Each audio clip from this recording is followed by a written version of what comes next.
viewers, it's me, your Captain Vasco speaking. Hi, hello, and welcome. It's a new stream, it's a new dawn, it's a new day, except it's 9:05 p.m. Eastern Time on Saturday, May 16th, 2026. Does that narrow it down enough for you? Um, a couple orders of business. I'm gonna start with apologies, not the correct word, but I felt that yesterday's stream was not my best, and to be honest, I sort of knew that was going to happen going into it. Yesterday, I played Baba Is You for a second time, and one of the reasons that I chose it was because I was like, "What a cute game!" That like surely, even in my mental state of being like completely overstimulated by life and exhausted by work and like complicated things happening in my life, like this will be fine. What like a friendly, lovely little thing to do. And in like 4.5 hours, I think I got like 5 puzzles done. And most of the stream was just me like staring at a rabbit and just muttering words like a crazy old wizard. I'd like to give just a little bit of context, not to like excuse or again exactly apologize, but I think personally I need like a hard mental reset. I don't know exactly when or how it's gonna happen. I have aggressively no plans tomorrow, and it's gonna be difficult for anyone to change that. To be fair, Baba Is You gets genuinely very difficult. Oh, absolutely. And I knew that going into it, but here's the thing. I wasn't very far into the game. Like I really like I don't know, it's like probably like less than 30 levels into the game and I'm like, "Oh no, I can't play the game anymore." And like a smart person would have just like pivoted or adjusted in some way, but I was just like, "No, I'm just going to keep staring at this." And it's fine. It's fine. I would rather, I think, occasionally have that kind of bad stream than the type of bad stream I'm more used to, where I'm uh getting mad, like real mad about stuff. I don't love that. So just to talk a little bit about that. Life has been really difficult for me, and it's been in kind of an insidious way where like so like the my job is not a super high stress job or anything like that. I work like primarily like compliance paperwork uh for a radio company. You've heard of it. And the stakes aren't super high. It's not life and death. It's not The Pit starring Noah Wiley. But like there's been a lot this year where like people are on really bad behavior and like are just like either uncooperative or actively hostile towards me to like a much higher percentage than is normally the case and that I'm certainly happy with. And then like this week my boss like pulled the Uno reverse of like every like 0.75 to 3 months she just like sends me this report that's like, here's something that will like piss off every person that you have to talk to. You have to point out that they're bad and because they're not in compliance. And like obviously like no one ever responds well to the like, hey, here's a formal letter informing you that you screwed up, you did a bad job. So like that wasn't welcome. But like I've also just been getting like a much higher percentage of like calls and people like reaching out with problems, whereas like a high percentage of my job is normally me just sort of like reminding people to like submit their paperwork and just sort of like answer like cursory questions here or there. But like basically like all the difficult parts of my job have been dialed up to like, I'm not gonna say like 11, but like a consistent like 8 or 9 out of 10 for like most of the year. There was like a little window where like it actually backed off, and I sort of tricked myself into thinking that like I should be chill because it backed off. But then it kind of just like ramped up a little bit again, and it was subtle enough that I wasn't really clocking it. But like as this week has gone on, I've just like realized like how much of a toll has been taking on me, just like all these little things. And it's been really difficult because I've been like I've been actively trying to like be a little bit more just responsible in general. To be honest, I like didn't like particularly grow up being like helpful around the house or like getting used to doing certain chores and stuff. And like some of that stuff I like picked up in college when I had to, and some of it I found various ways to like procrastinate or just get by on. And so I'm trying to be a little better about just like actually being responsible about all these things and have better habits. But like doing these little things on top of the other little things, it's been really stressful. Also, haven't been sleeping good like at all. Probably like minimum 2 weeks have been like nonstop nightmares, including this past like Sunday night into Monday morning. Had like a really vivid, horrifying dream that I like absolutely refuse to tell anyone about in detail, just because the imagery of it is like maybe the most upsetting thing I've ever like witnessed, and my brain just made that for me for free, which is cool, I guess. Maybe that's how like eldritch horror begins, is someone has that experience and they're like, I should write a book about the starfish men that came from space and live in the North Pole. Had one of those dreams last night. Like, listen, I don't know your experience, but I'm not underselling this. It was awful. It was a really, really bad. It wasn't just like, man, that was an upsetting nightmare. That's become commonplace since COVID started. Like, I get a lot of those. Like, not necessarily on a constant basis, like I've been having recently, but like they happen with some frequency. This was like a literal once in my entire lifetime. Oh, no. Oh, God. No, no, no. Like, real bad. Just emphasizing, like, not trying to, like, flex on you, but, like, I'm not just saying, like, bad dream. Like, really horrible, extremely bad, no good imagery.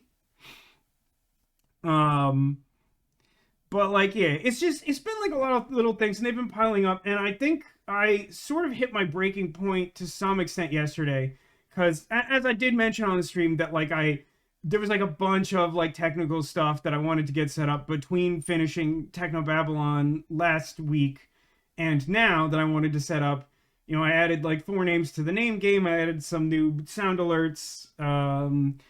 Uh, Dude, are we all okay? Man, like honestly, and I don't just mean this because like a lot of like societal ills were sort of underscored by like what happened, at least in the United States with the pandemic, where it was just sort of like, oh, like look how extra busted the healthcare system is in reality, and like social injustice and stuff.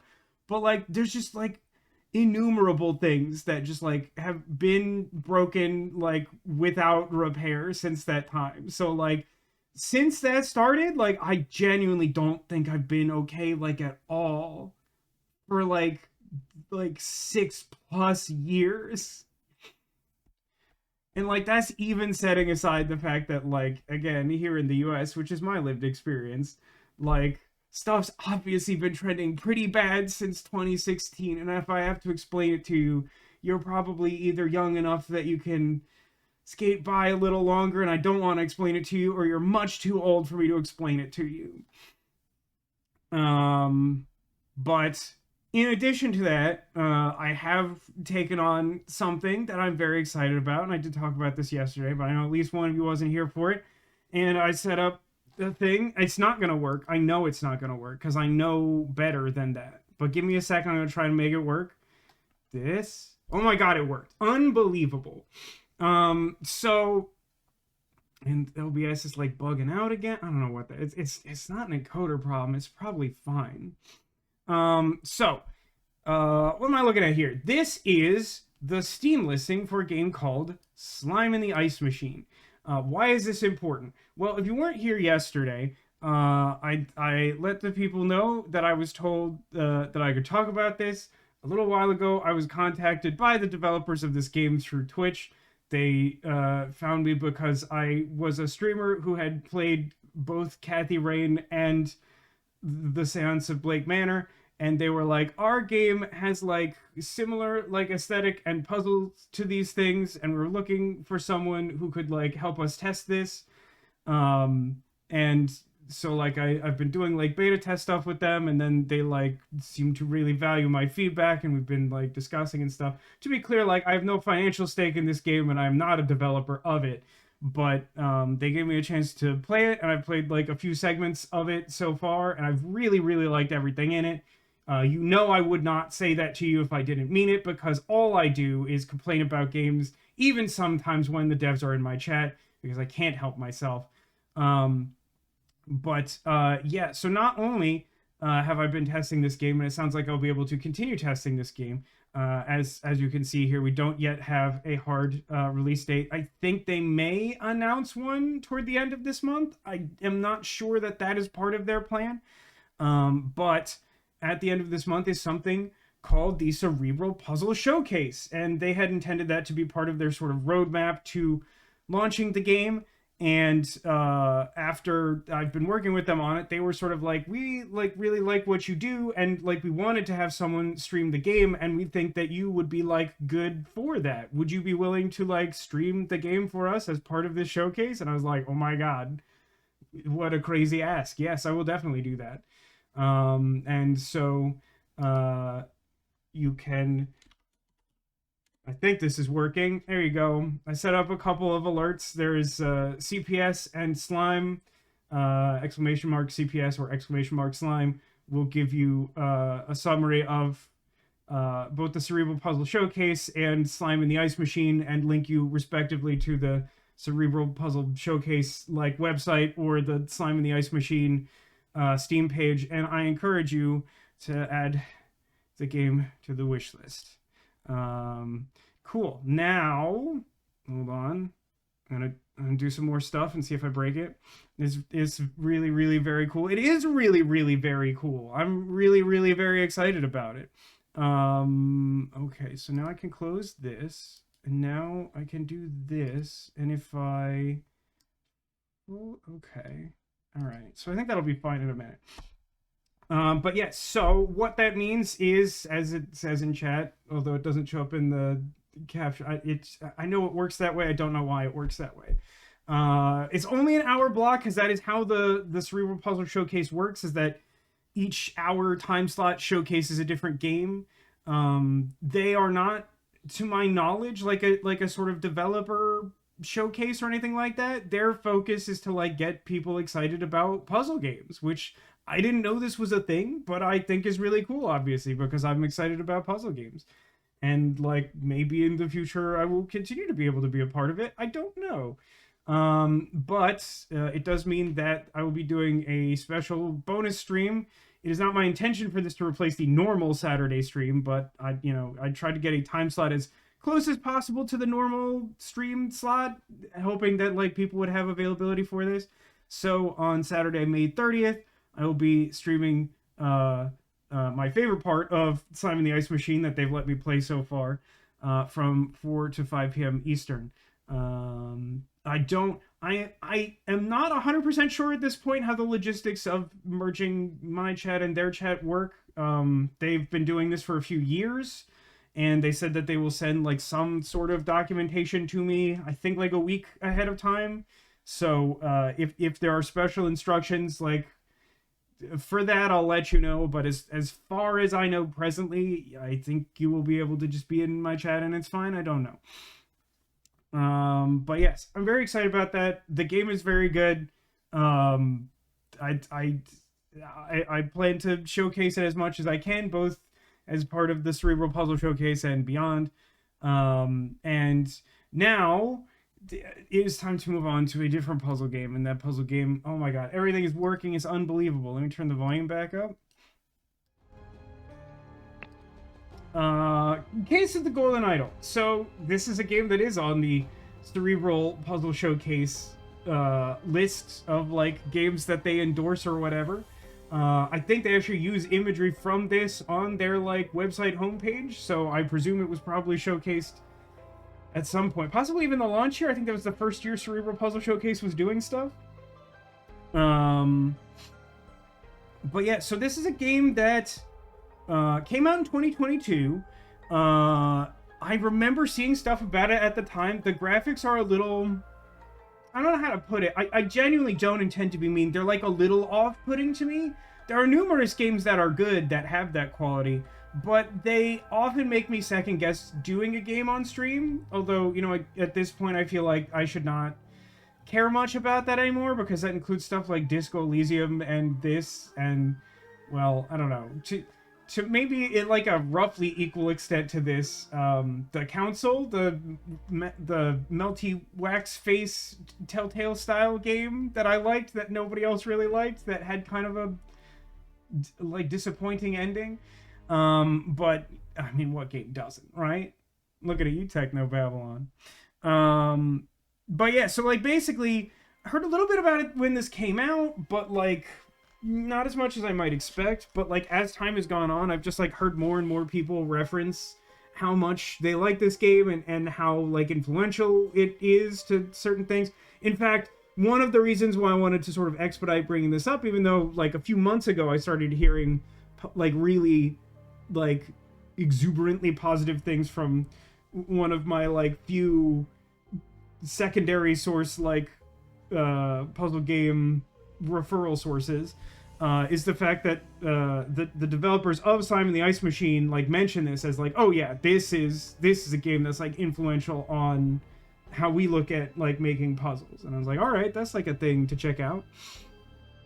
What's the cliff notes for the end of Techno Babylon? Okay, so obviously spoilers, but like I think you probably saw the part where like Latha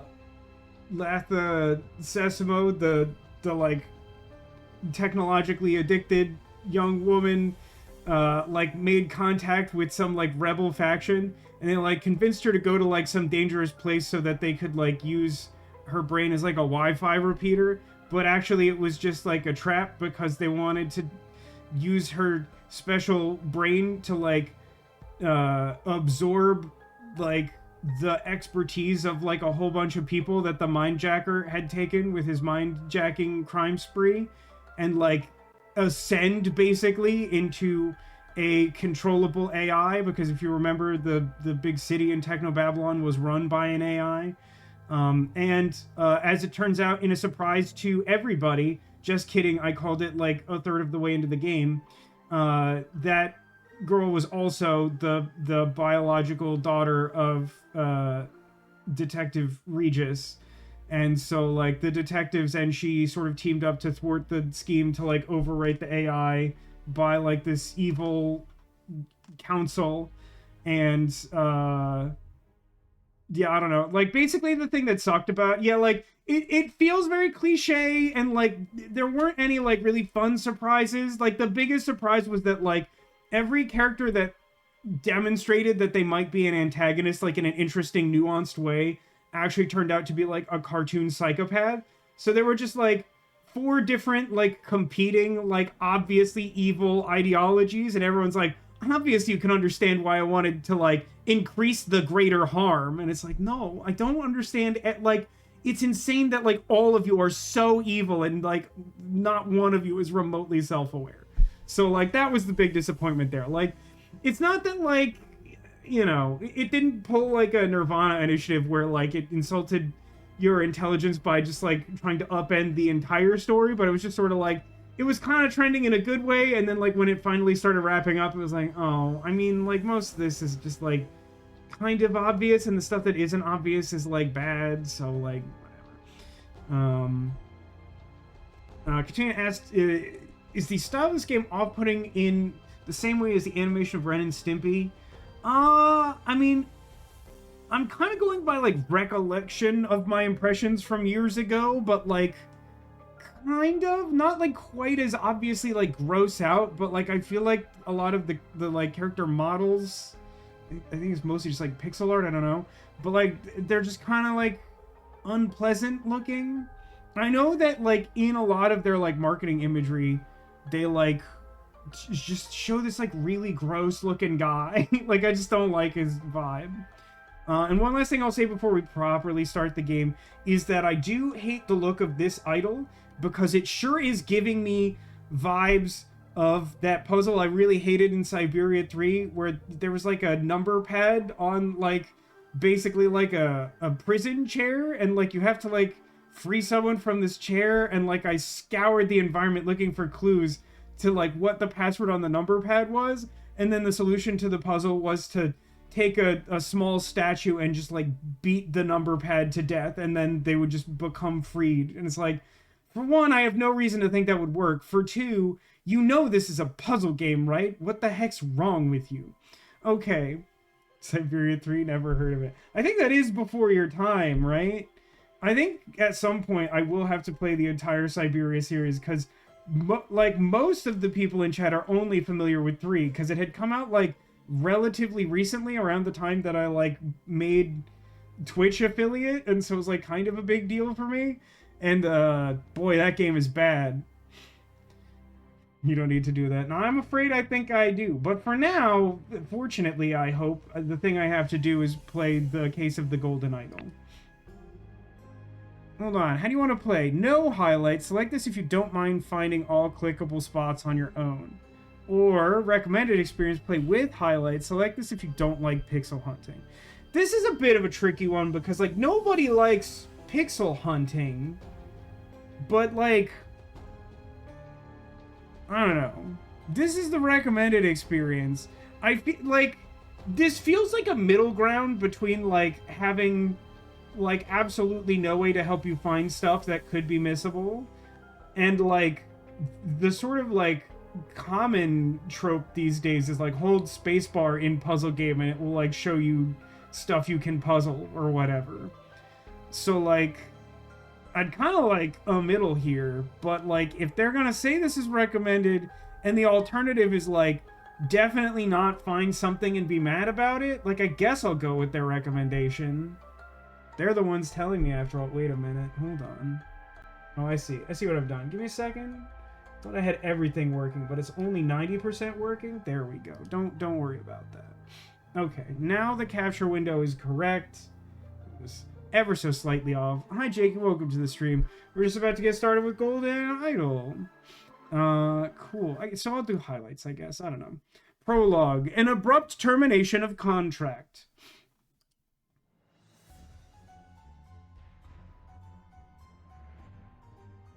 Well, I gotta tell you, this is quite the place to start. Anyone have any idea where on the screen I live?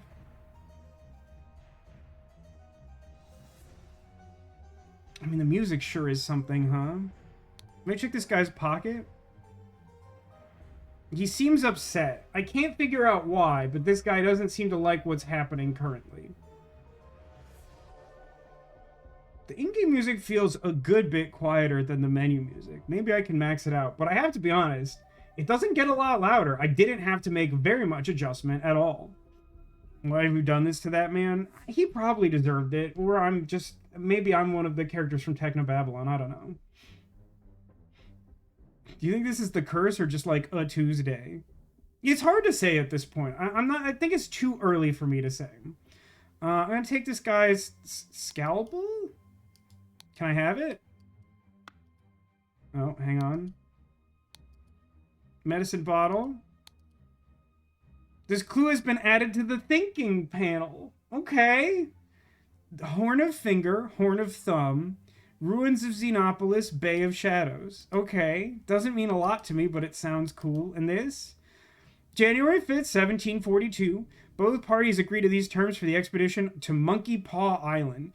For legal reasons, we had to add the paw in there. Oh, hang on. Albert Cloudsley has rights to 2/3 of all valuables for funding the expedition. Now that all sounds fine and good, but then who determines which 2/3, you know? Oberon Geller has rights to 1/3 of all valuables and any golden statues found for providing the map to the expedition site. See, that's a little more specific. Kind of like where that's at. Can I like put these in the thinking? Okay, yeah, give me that. Give me... Oh, hang on. The names are individual, huh? Oberon. So I have these, right? They're still kind of in red, but like... Okay, that's fine. So presumably one of us is one of them guys, and one of us is the other one of them guys. I just can't figure out what he's so upset about. Need a game about the legal team for this document. Well, I mean, like, there's something like 2 DLCs and a sequel to this game. I haven't bought any of that yet because I don't totally know what I'm in for. But, you know, maybe maybe one of those is about that. Give me a second. Does anyone know what corner I belong in? I'm thinking, like, top left, maybe. Let me look at this bag. Tobacco pouch and pipe cleaner. 2 bags filled with coins and gems. A bag of medical instruments and some medicine. Kind of just looks like a nail clipping kit or whatever. Golden statue with a red stone and a bag filled with coins and gems. Okay. Thinking. 2 identities to be discovered. Hold on, I didn't click this guy. I knew what you were plotting, you snake. Hold on. 2/3 of all valuables for funding the expedition. 1/3 of all valuables and any golden statues were provided. So I think this says the same thing, yeah? I don't think there's a difference between these. Top left. Okay, I'm going to take your word on that. Let me find me. Where's the one that's me? This one, I think. That should be good. Going up here. All right, a little higher up. You guys can still see me, yeah? Sorry if you have to crane your neck. A dagger. Very good. A pipe. Okay. And that's what I look like.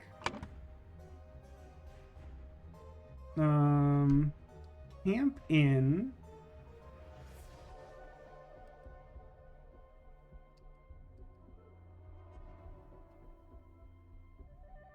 Okay. Okay. So, like... Okay, so the guy with the idol has medicine, and the guy who fell off the cliff has medicine and a scalpel, which kind of makes it seem like,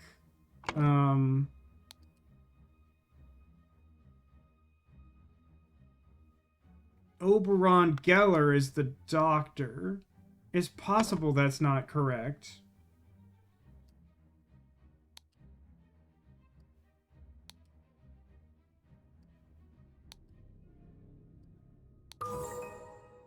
Okay, I did it. That's good. When a scroll is completely filled in, words can be dragged directly from the slots.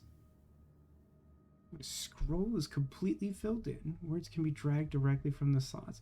It doesn't feel like that's relevant to me. Am I crazy? But now I cover the puzzle. That is true. But, like, parts of the puzzle go in the bottom row also.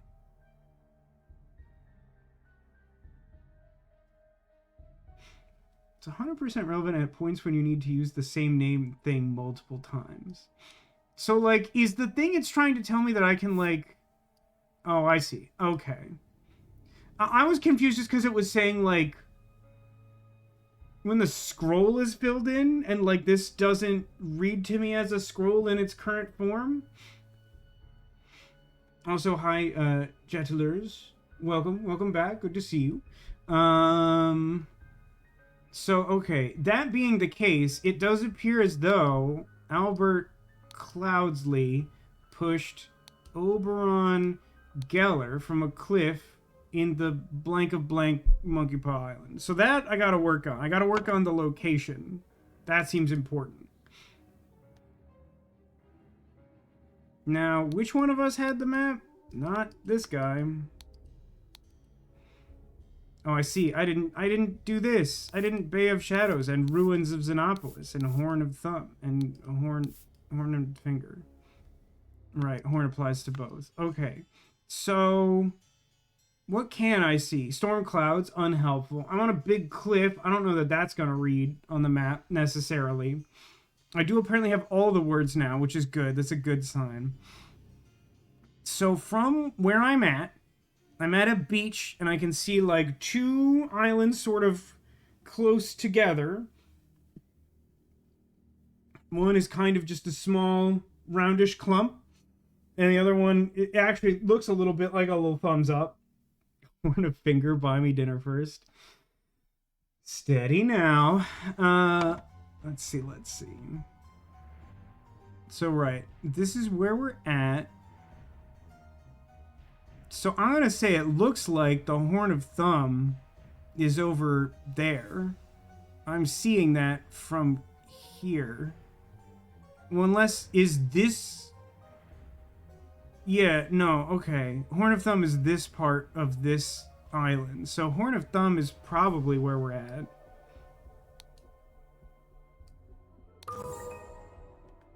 Okay. And then I could say, from a cliff in the Horn of Thumb on Monkey Paw Island, one guy pushed the other guy off the cliff. The scroll has been fulfilled. No hints accessed. While Dr. Oberon Geller was surveying the poor weather with his looking glass, his expedition partner Albert Cloudsley Esquire suddenly pushed him off the cliff. I don't think I need to stay and explore. I'm going to return to scenario selection. Cool. Okay. So, I gotta say, first instinct, still trying to figure out where on the screen I belong. First instinct is maybe lower part of the screen, just because the, like, pool of words I think is less important for you to be able to see than the puzzles, which seem to be at the top. Does this seem correct? Nope, don't make me disappear. Instead, move me. I don't know if left or right is correct. I'm gonna live here for a little while. Also, hello to my sister. Hello, funny godmother. Welcome to the stream. Just dead center middle. It's weird that there are, like, games where, like, that ends up working that always feels wrong. I don't think I've ever once in my life done that, but I've definitely seen people, like, do that, and I'm like, oh, it's, like, weird that, like, offset slightly from left corner, like, 1/3 of the screen is somehow correct. Chapter 1, Complications in the Family. Let's go ahead to number 2. The untimely passing of a rural gentleman. I don't know why that feels like a very amusing and whimsical name. Just too big screen to describe everything going on to us. The classic. I remember, like, a while back when I was, like, in a bad mood, I, like, randomly, like, looked up streamers playing Heavy Rain, and there was some, like, young woman who had, like, never played it before and was randomly playing it, and she felt, like, really uncomfortable with, like, any of the romantic scenes being on stream, which is totally fair. But then what she would do, which was, like, really funny, is she would go to, like, basically the full screen and then just, like, describe the thing happening. I'm like, is that not, like, weirder? Like, are you having a better time? Sure does look like a zombie. He doesn't look great. He's like, this is how I have felt getting up in the mornings, like, this whole week, let me tell you. Yeah, this feels familiar. Hang on. Wound head. The man is not breathing. His head is badly wounded. A ring with a ruby. Okay. I think there was some text that I, like, clicked past unintentionally. There's a book up here.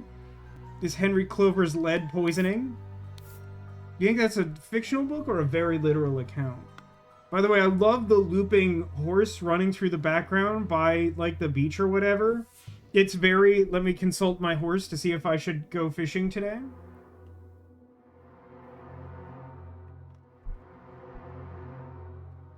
Main breathing with a head wound like that should be alarming. Yeah, I think that's a good call.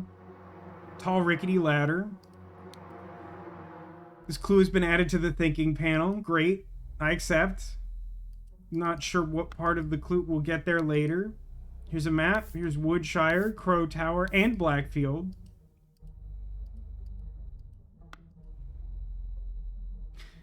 I'm just curious. Like, I'm fine leaving it the way it is, and I'm not sure I can change it at this point. So, like, I'm not saying, like, should I do this different? But I'm curious what your impression is of the constantly glowing hotspots. I do kind of feel like the game would be more difficult in a way that's not necessarily fun to, like, not highlight these things, because it seems like the fun of this game is taking all the pieces and putting them in the puzzle. I don't feel like the fun of this game is finding the pieces in a haystack. Whole book on lead poisoning. Yeah, it's like, I wonder if it's a work of fiction, like maybe the lead poisoning is a metaphor, or maybe it's just like there's a lot more going on with lead poisoning than I thought. Chitzler says, "Look at me, Morty! Turn myself into a ladder. I'm a rickety ladder." I get it. I love it. I like it. I both like and don't like the Mushora talk. Well, agreed. And you know, I think I said that when it like gave us the choices. Like, I kind of feel like there should just be like a button where if I'm stuck, it will like show me what they are. I don't know if the sequel incorporates that, but like that's kind of a standard for puzzle games these days. Exploring to thinking spectrum feels like a metaphor. I agree.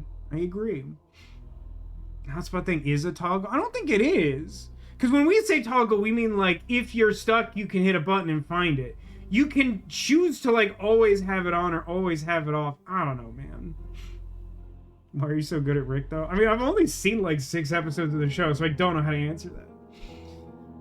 Nah, no worries. I felt the need to clarify because I realized I didn't make it clear what I meant by toggle. But like, fair point. There is a distinction. There is an option. But yeah, like generally, like pixel hunting isn't like good. It's like an accepted practice, especially if you're playing an older game. But like, no one likes pixel hunting. Anyway, let me click this idol that may or may not be golden. It doesn't seem important, surprisingly. This clue's been added to the thinking panel. That's cool. Anything to like click here? Nah, that's good. Desk.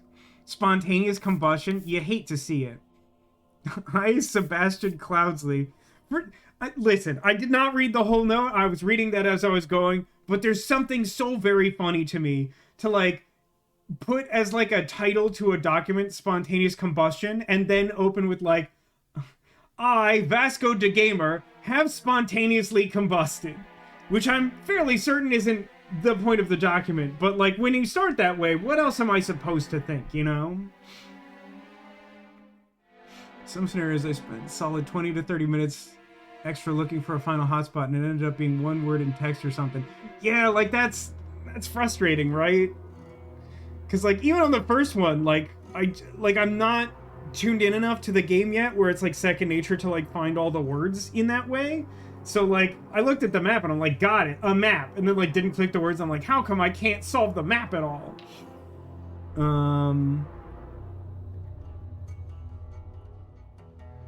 Fun random fact, bonded with a random cashier at Nordstrom Rack about the Pikachu pedometer from the early aughts. Pikachu? Oh no, I do know the one you're talking about. Like, forget the name of it, but it was like kind of like virtual pet Tamagotchi like, but it was like specifically Pikachu. Let me click this book. August 22nd, 1786. Woke up, beautiful day. God, I wish I could be the type of person who, when I got up, like, felt this. Instead of best case scenario, sort of like, nice, I don't have to work today. Washed and dressed in my dining attire. I mean, you probably should have dressed in the dining attire, like, after you washed, if I had to, you know, choose or whatever. 1786 is not a real year. Not to me, it's not. I had a beautiful roast duck for lunch. Seems excessive. Changed to my hunting attire. Rode to hunt badgers. Had no luck today and returned home. Changed to my researching attire. This guy is the Barbie from A Christmas Toy. Sorry, the legally distinct fashion doll from A Christmas Toy. Changed to my dining attire. Wait. That's weird. He's got dining...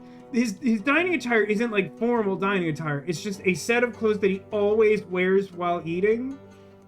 I thought I was weird, man. Had a tasty beef loin for supper, filled my diary, and went to bed to continue reading for my research. Cool story. I didn't finish reading this. Sebastian Cloudsley will share my humble contribution to the science of anatomy and chemistry. That's weird. Music is very dramatic. Do I look at this? August 23rd. A boat. The yacht is slowly floating on the river. Got a horse. I got the horse, everyone. Alright, I think that's all the TV there is. It is. I have 16 out of 16. That's great. Barbie reference and Christmas toy reference. Indeed. I like to keep all the people happy by just constantly making references. Eventually, someone will appreciate one of them. Cool. So, I'm gonna say that the one character in the scene is probably the name I have. Sebastian Cloudsley. Great. Ooh, what a wonderful question. Well, this one's gotta be the dining attire, right? I mean, he's eating a whole roast goose or whatever.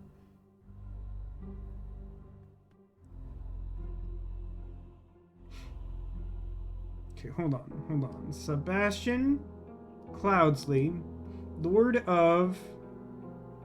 What a wonderful question, video game. Lord of...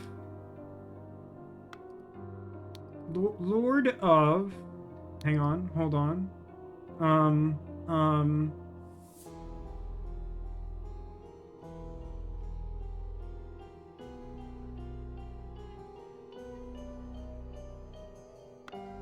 Road to find badgers. Well, no, I guess the point is that we see the river from here, so he's got to be Blackfield. Yeah, that's the thing. Blackfield. The cause of death was head wound? Which occurred when he fell from a rickety ladder while he was researching. 2 or fewer slots are incorrect. I don't think it's the location.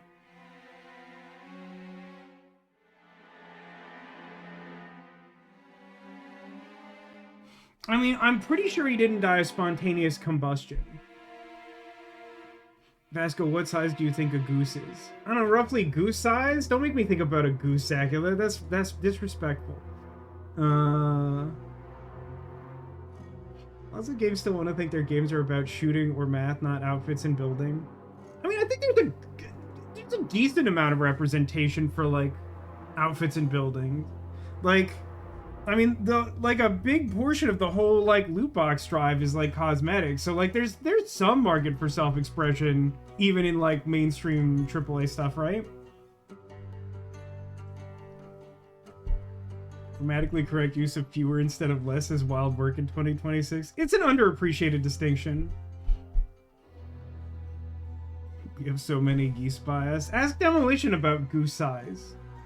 Actually, that's also disrespectful. I don't mean to assume that you're okay talking about goose size, Demolition. 4 a.m. geese fighting is my new alarm clock. That's rude. It's nothing like... I think I talked about this on stream when it happened. But, like, last February, like, this rooster got loose in the neighborhood and was, like, trotting, like, all around my yard. And, like, it, like, came up, like, directly next to, like, the wall that my bed is up against at, like, 3 in the morning. And, like, crowed, like, before the sun was remotely up. And I'm like... What is wrong with you? The sun isn't up and you shouldn't be this close to a person. Do you think he had a lead wound instead of a head wound? Listen, guy didn't spontaneous combust. I really don't think he died of lead poison. He's got a head wound, it's bleeding out. That seems to be it.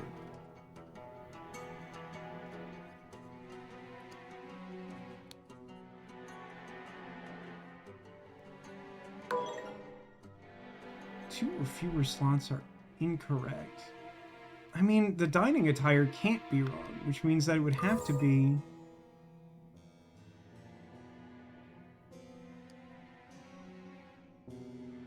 So he died in the hunting attire. Why would that be true?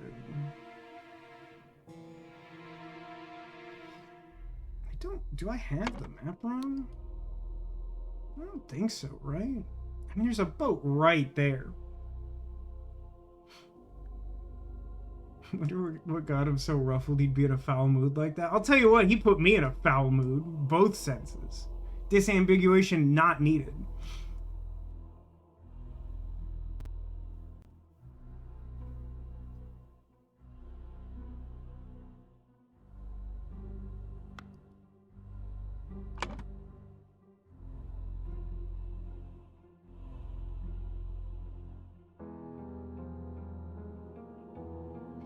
I mean, I don't think he fell from a ladder while he was hunting.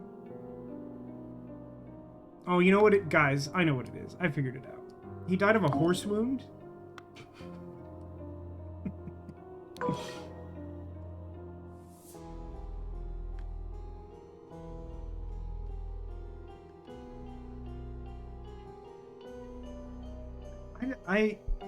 It's not clear to me what's wrong here. I understand that it... Oh, fell from a horse while hunting is an interesting idea. Is there something that would, like... No, you're right, because the blood trail leads all the way outside. That's the detail I'm missing. I just figured it was, like, not feasible that he could have, like, gotten into bed to die from outside, so I assumed the ladder. But it does explain the hunting attire. I still think it's possible he had a horse wound, though.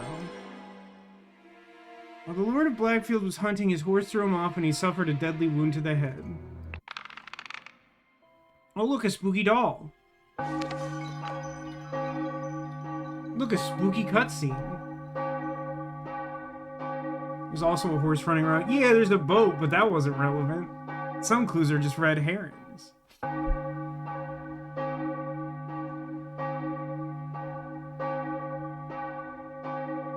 It's a little loud, but surprisingly not too loud. I don't know that this is doing anything for me, though. Hey, my favorite, spontaneous combustion. Let's go to number 3. The dramatic departure of an outsider.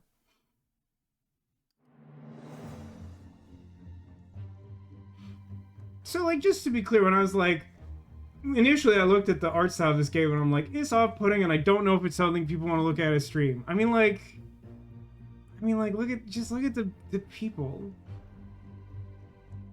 They're like someone looked at, like, the original Maniac Mansion character designs and was like, that's cool and uncanny, but I just want it to be more upsetting. Spare me, devil, I was simply following orders. It's not a great start. Scraw indeed. This is a real Scraw energy for sure. Do you understand it's a knife because it's a knife that has the letter A on it? Otherwise it would be knife. Astonishing Monkey Man. I'll use this knife. Property of Pear Brothers. Are those the twins that sell ye old hunting lodges or something? What the blazes? August Faki Club Derby. Race 3. Win Raging Sultan. Place ? Show ? Wager 35 pounds. 35 pounds of what? You don't seem helpful.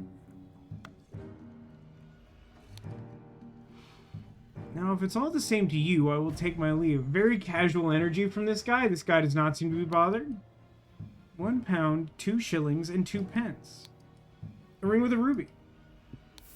Oh my no! Oh my no, indeed. Idol. In and of itself does not appear to be a puzzle, despite being structured like one. At least not currently. Spontaneous combustion. To perform the combustion trick, you must first cast a freezing spell. I don't think that's right. I don't think that's the order of operations.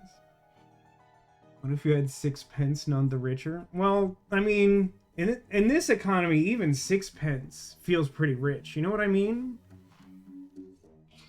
The sacred glyphs for the combustion on the idol are candy cane, green lantern, what's that angled thing for drafting called? Like a drafting triangle? Yeah, he seems to have done it. Okay. Ash Blair. No, it's a company. That's not a guy's name, which is why it's not a clue. Interesting is a real unique energy to bring to the situation. Saddlebag. See, I disagree. This one is dagger because it doesn't say A on it. 2 shillings and a penny. God, I know that's going to be important, and that's funny in a way that is stupid. Prepare the carriage for tomorrow. We are to visit my nephew. EC. EC? I'll never not make that joke, and no, it's not even a joke, and it's not funny, but I'll just keep doing it. You can't stop me. Dago says, people, parentheses bad, keep interrupting my viewing of the Vasco da Gamer video game computer show. So as usual, I actively have no idea what's happening. Listen, Zagula, what's great about this game is that everything is just like a looping snapshot, and you can tell, like, do you even need me to explain what's going on here? I mean, I feel like it's just self-explanatory. This is the energy my friend had encountered when working at Terminator 4D, and there was an actual fire in the theater, and everyone thought it was part of the show. That actually tracks. That is, I feel like that is the exact energy of that one guy who's like, interesting guy on fire. Go ahead and look at the stable rota for Adam and James. Horse grooming. Yeah. A. Man, James has it easy. He grooms the horse like 3 times, and then Adam does like all the work. Oh no, I'm illiterate. There's a bunch of J's over here. They alternate. Sucks to be illiterate playing puzzle games, doesn't it? This looks like a prototype design for Jrogdor. They're like, what letter should we use as the basis for our dragon with like consummate V's as like danger spines on his back? And someone's like, J? And they tried it and they're like, no, not J. Let me go. Oh, there's a whole other scene. Are you kidding me? Fat Lord, hey, how is it that the video game is able to accurately figure out my anxieties and taunt me directly? That's extremely rude. Ah, so the pair twins are Adam and Johan or whatever. James. I already have a pair, which is why it's not doing anything. Daddy does not approve. This thing's roughly goose-sized. Yeah, this is a goose. Let me check this paper. Nicholas Maker, attorney at law. Cool. Let me check his book. Oh God. Aphorisms by Sebastian Cloudsley. How to be happy. Wait, I need to read this. This seems important to me. Eat a hearty meal every day and do not waste your time on trivialities. Well, that's a lot easier said than done. How to avoid being upset. Wait, I really need this one. Strive for that which holds meaning and do not shrink from responsibility. This game is making me mad. What year is this game? I bet you a literal Homestar Runner reference. It could be. It very well could be. If you were of a certain age in a certain year, you were obliged to love Homestar Runner. And yet somehow I still know people in the correct age group who like don't even know what it is, and I'm like, you missed out. They're called it Jrogdor, which is very good. Just do what I do and have a Dickensian orphan read everything to you for a halfpenny a week. That's a great strat, Zacula. I would write that down if I could read. Zacula says, I don't know what that is. Oh, Zacula, you missed out. Plus, like, Flash doesn't even exist anymore, so you have to, like, watch all the stuff on YouTube, which is still good. How to be inspired. Take a walk in your forest and breathe the fresh air. Now, I got a couple of trees in my backyard, but I don't think I have a forest. How to avoid being scared. Feeling scared is weakness. Be strong instead. I mean, it's good advice, I guess. I mean, it's kind of what it's like to live in the One Piece world, I suppose. Just be strong instead. Oh, look at all this paper. Willard Wright. Rose Coolbear. I bequeath to you the gold. Know what to do with it. I command you to know what to do with it. He was a dragon. I mean, he was a dragon man. What's concerning is how well it works, because it still kind of sounds like dragon, even if the first letter is J. Hey, if you're scared, just don't be. Great advice. Liz, can you argue with it? Is the problem, Zacula? They're not wrong. Clue's been added to the thinking panel. I want you to put your sharp mind to better use than mere politics. Therefore, I bequeath res. I have undertaken on astronomy. I grant you leave to finish and publish it under both our names. It's a lot of thinking. I'm gonna have to do a lot of thinking, I think. My late sister, your mother, financial troubles to me long help you. I bequeath to you, provide the clearly lack, disclosed you, and I resolve to compilation of my aphorisms to action in your life which you sow. I'm just gonna piece it together is the sense I'm getting. It's a lot of clues. We met so rarely after you left. Therefore, I bequeath to you the Blackfield Manor House, a museum for colonies, my savings land and house. Come home and establish my life and accomplishments. Look at all this trash. Literally look at all this trash. There's so much trash on the ground. I'm gonna have to assemble it into like a legible document, which sucks because I can't even read. I, Sebastian Cloudsley of Blackfield County, being in bodily health and of sound and disposing mind and memory, nominate and appoint Nicholas Maker as executor of my last will and testament. Dear brother Edmund, is this? No, it's not. Dear Peter Batley, we have sent you frequent reminders concerning the settlement of your debt, and yet to date the debt remains unpaid. We humbly request that you make your payments as soon as possible, or we will be forced to take the matter into our own hands. The debt currently stands at £255, Blackguard and Buck loans. This is like the vibe of like some of the emails that I have to send for work, except it's like way too strongly worded. We have to go through like 30 steps of like dancing around the problem before we can finally care about anything. A different race slip, race 6, spinning Jenny, wager £50. This game came out after Obra Dinn, right? I feel like it's also kind of borrowing from Obra Dinn, because it like takes all these like snapshots, like moments in time, and you puzzle around them.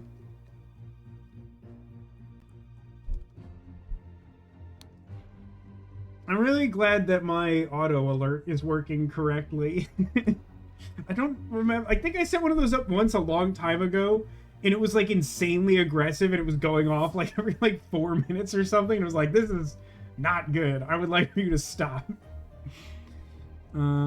Okay, so Batley is the dinosaur, Cloudsley is the sad dog with swords, and Coubert's on vacation.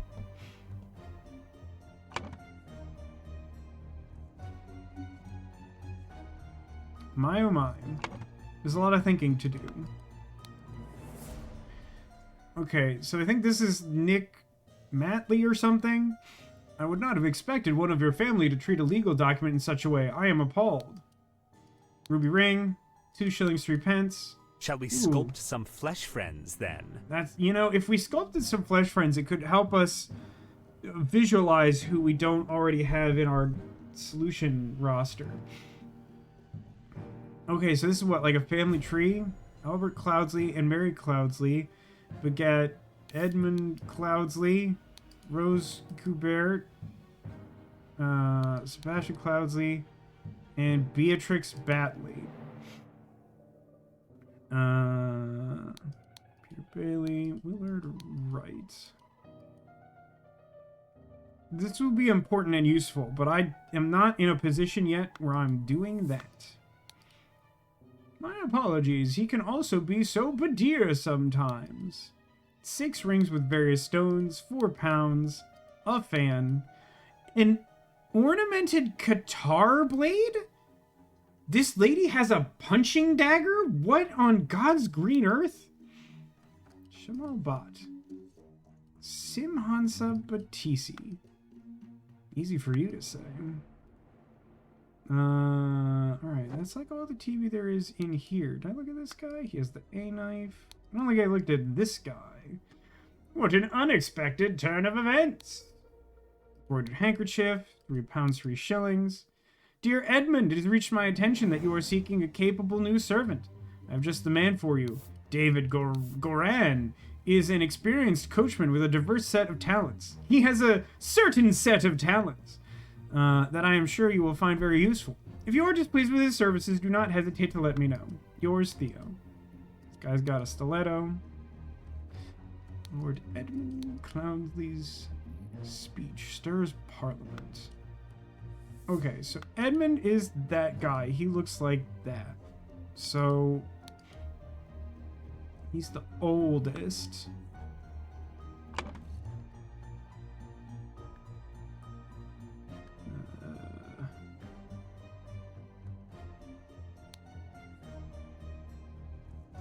So many names. Edmund Cloudsley. I mean, there's not like a lot of women around here. I'm missing oh. Yeah, I suppose this guy technically has a face, to be honest. A scorched horse brush. And, ooh, wait, the J knife. I understand. He is James whatever. And the guy with the A knife is Adam whatever. And by whatever, I mean pear.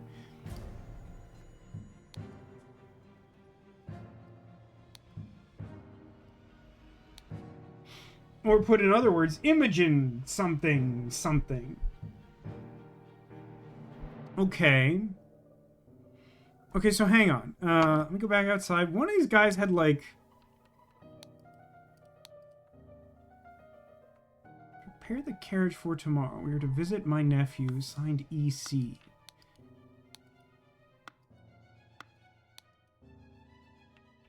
Edmund Cloudsley. So this dude is the carriageman, and the carriageman is David Goran.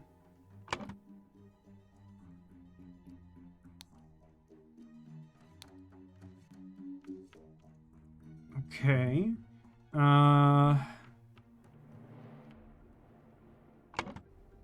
Go look at this again.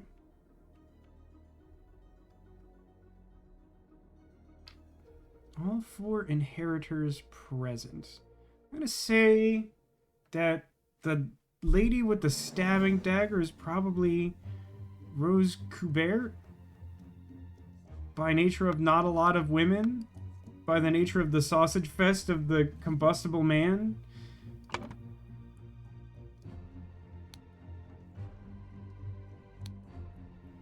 And this guy's gotta be the lawyer, which makes him Nicholas Maker, right?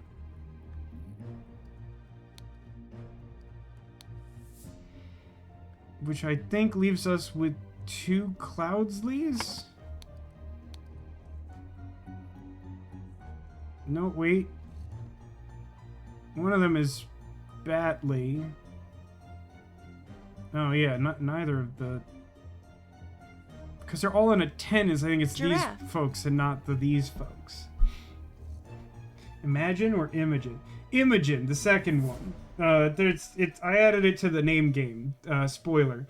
But in the last game that we played, Techno Babylon, there's like this like villainous woman character who has like an extremely long name, and then like when you go to like ask someone about her like role in the conspiracy, your character just walks up to them and is like, so Imogen something, and it's just sort of presumed that they know what you mean. Okay, so hold on. I need a Peter Batley and a Willard Wright.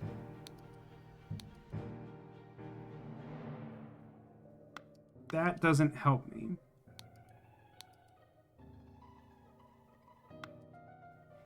That also doesn't help me. Also known as ASET. I mean, I could probably brute force it really easily, but I don't know why I would. You understand? Yeah, at any point, if you think you know who one of the characters in the thinking tab is. Feel free to fire off name game and see if you can help me out with that. So I have all of the data points. I have 26 out of 26. Don't know anything about anything. I believe in you. Boris Crinkle. That's helpful. That's what I'm talking about. Origami killer. One of these people has to be the origami killer. There's just no way it's not true. My wetware's dried up. Another one of our new sound effects.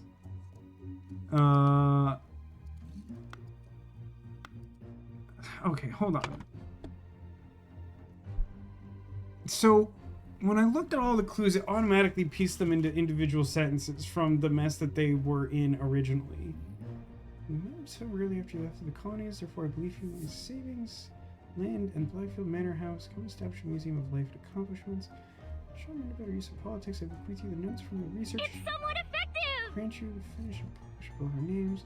My late sister, your mother, disclosed your financial troubles to me long ago. I resolved to help you. I bequeath you a compilation of aphorisms to provide the direction to your life to which you so clearly lack. Wow! Wow! Wait! That sucks. That's garbage.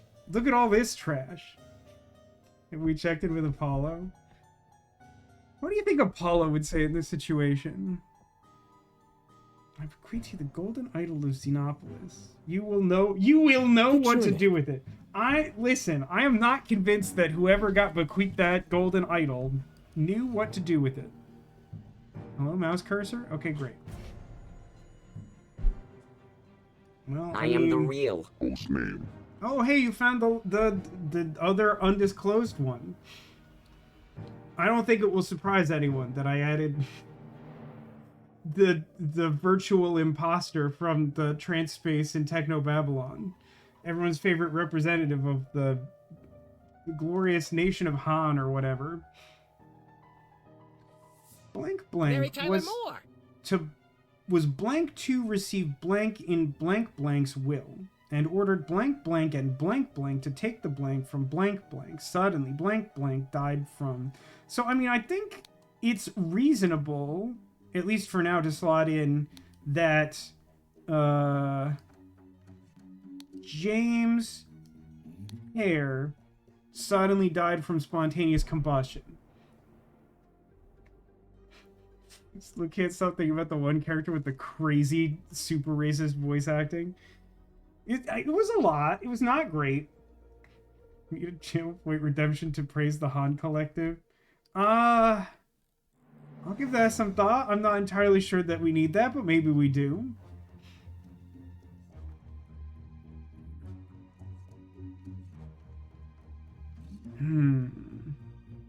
Willard Wright and Peter Batley. I'm just not immediately sure how to narrow that down. It's these two guys.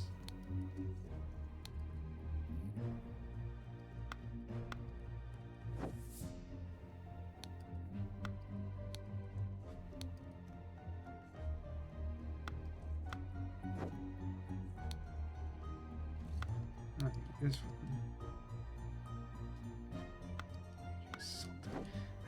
I don't know what is supposed to help me like narrow that down, man.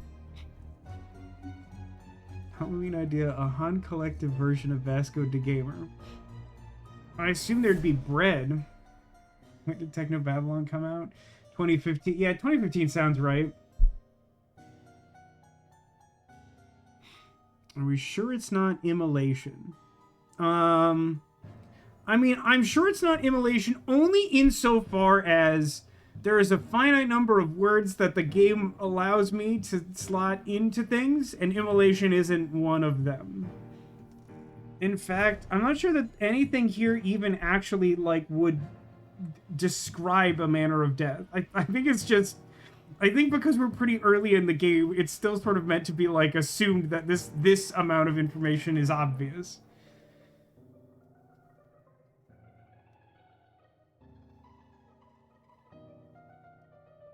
I mean, I could brute force this. I don't want to. This is my downfall in a logic-based game. Is anyone aware of something that I could use to narrow down these last two characters for, like, the two identities I don't have in place? That isn't just brute forcing this, which is totally something I can do. Let me look at this guy's document again. Doesn't give me a lot of background here. Willard Wright is an associate.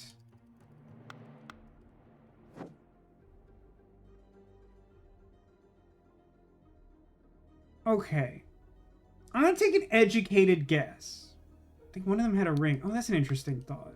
I was gonna say that this guy is Willard Wright by nature of the fact that his, like... He seems, like, most different in terms of, like, his facial features, as if he's, like, not meant to be part of the same family. The ring is an interesting thought, though. So, like, this guy isn't part of the family, doesn't have a ring. This guy is part of the family, but also doesn't have a ring. Also, the lawyer has a ring. That's a good thought. I'm not sure if that helps. I'm gonna say that this guy... Does the ring have an insignia? Not that it, like, shows us or indicates.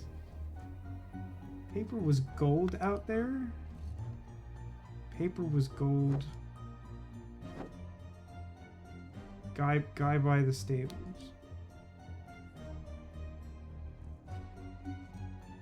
I mean, I already have all of the clues. I don't think anything is unread.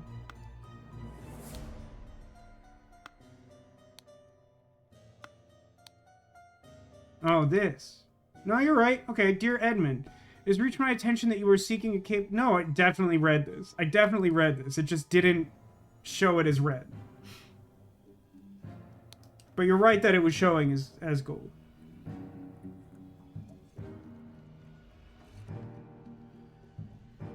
This feels weird. I don't know in what way this could be useful to me. His speech stirs Parliament. No, wait, maybe I have an idea. I'm in Cloudsley. Yeah, okay.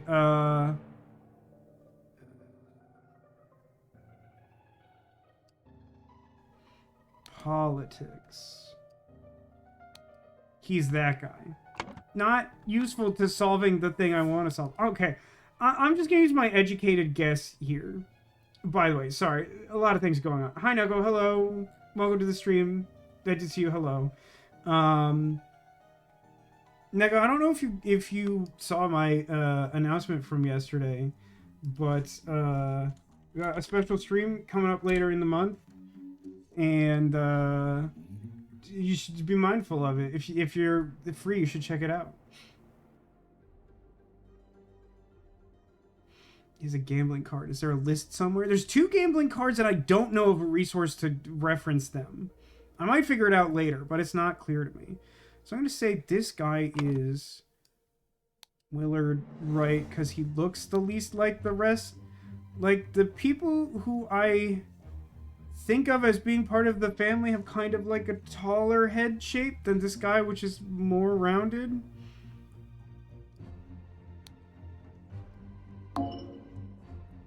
Okay, well...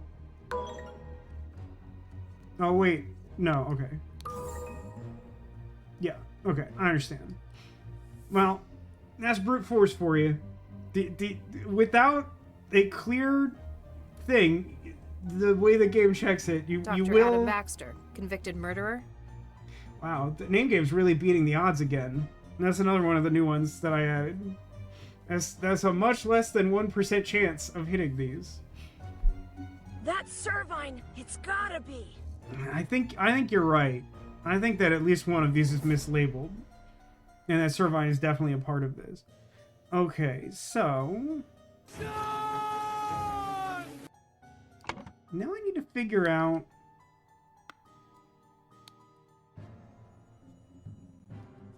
Okay, so this guy is part of the family.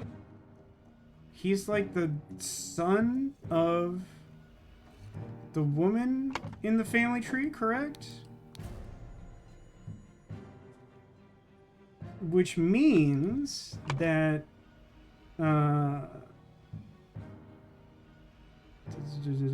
my late sister, your mother, so like that's that guy, which leaves us with She should get something and he gets something.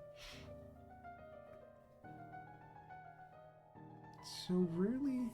You met so rarely after you left for the colonies. I bequeath you my savings, land, Blackfield Manor house. And I bequeath you the golden idol of Xenopolis. Oh, okay. Okay. Oh, okay. Okay.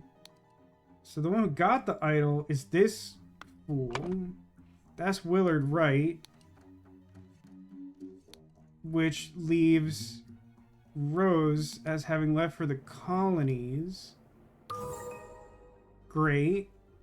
Now that leaves us with blank blank was blank to receive blank and blank blank's will and ordered blank blank and blank blank to take the blank from blank blank. How could that be any clearer? I don't care for Willard as a name. I think that's a valid feeling. So I've been playing this game for a little under an hour. Really? Wow. I feel we're not that far in the game, but I also kind of feel like I've gotten a lot done in a way. It's Willard crap. Wow, there's a name I haven't heard in a while. But like, I do the gameplay. This is very good. I like the game a lot. I still kind of maintain that I don't love the art style. I'll say that. That's a personal preference thing. So you've been greenlit to talk about the secret thing, the thing that's secret. Yeah, there's a command for that too. It's slime. Art style is interesting. It's definitely interesting. I just don't happen to care for it. For whatever that's worth. Now wait a minute. Oh, game is lag. God, I have been having some lag issues with my computer. I really wish I was in a place to replace it. In Sebastian Cloudsley's will.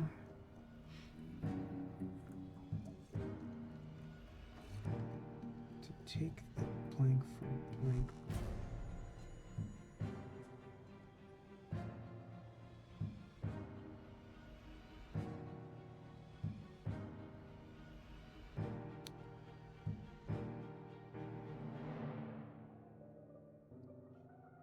I'm just gonna go out on a limb and assume that someone was upset to receive aphorisms in Sebastian Cloudsley's will because it's just disrespectful in my opinion. Like I'm gonna read this out loud in case you just joined us or like in case someone was bothering Zacula when this came up. So like these are excerpts from the will that was like read before this scene took place. Sebastian Cloudsley said, "My late sister, your mother, disclosed your financial troubles to me long ago, and I resolved to help you. I bequeath to you a compilation of my aphorisms to provide you direction in your life, which you so clearly lack." I'll remind you that the aphorisms was the book that basically said, like, get good, scrub. If you're bad, get good instead. So, like, someone, like, a member of his family was like, I am having financial struggles. He's like, I got you, boo. Don't suck. So, like, yeah, I kind of think... I mean, frankly... no. A few of these, I think, could upset someone. But, like, that one seems like the most targeted.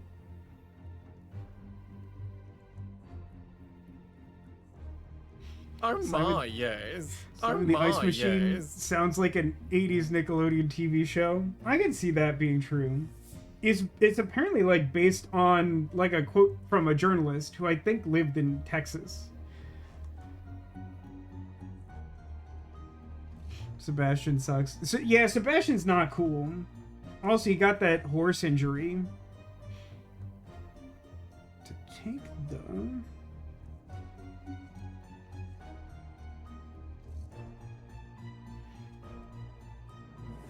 So, okay, so if I'm correct about that, then obviously Peter Batley was upset. Let me take a look at this scene again. I mean, he's pretty. So listening to you will take my leave. Wait, what's the deal here? I was following orders. I guess that means that's Adam Pear. Because he was ordered. And I guess James. Oh my, Pear? no. Is the flame man okay? Oh my, no. No. Nah. From the available information, he appears to have died suddenly from spontaneous combustion, as triggered by the titular golden idol.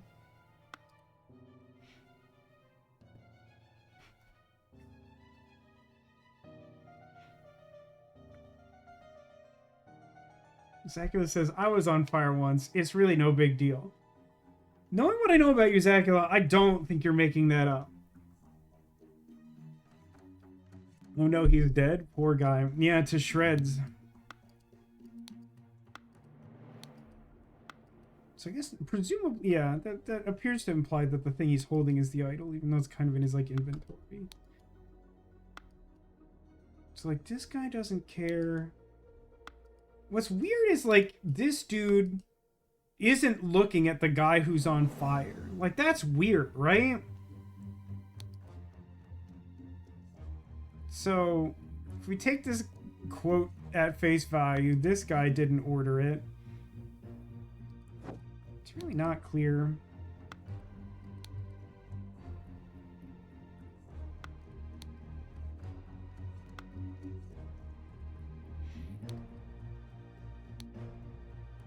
I really don't know what the horse slips are about. I really don't. Or even, like, these don't seem particularly useful. Had my hair in a ponytail and someone flicked a cigarette butt that landed in my ponytail and caught fire. Lost 4 inches of hair. Did that person get arrested? Like, that's really messed up.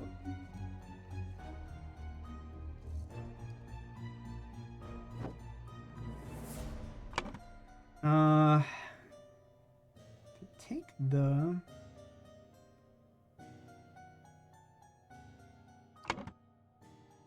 Oh, okay. Okay. I get it. I think I get it. Everyone, I think I get it. So, this is the doink who got the aphorisms, which obviously sucks. And he's facing the guy with the idol, because he hired the brother's horse, the brother's pair, to steal the idol. And he's surprised at this guy because he used the idol to cast fireball on this guy. Right? So we are saying that Adam Pear and James Pear. Birthday? Okay. So it's his birthday.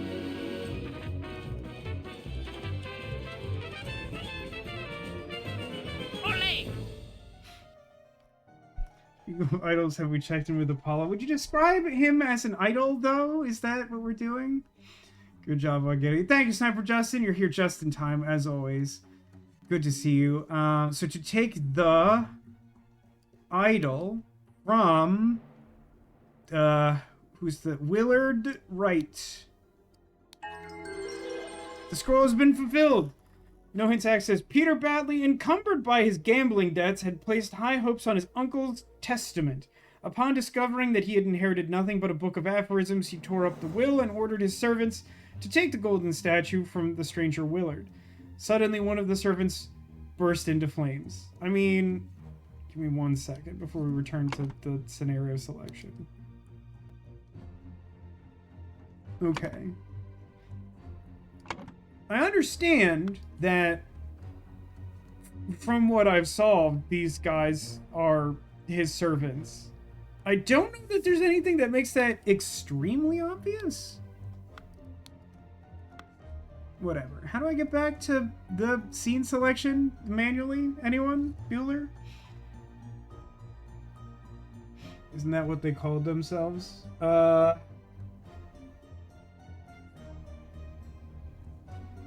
I'm thinking Eidolon. Were they calling themselves just Idol? I think they used both, but I think you're right.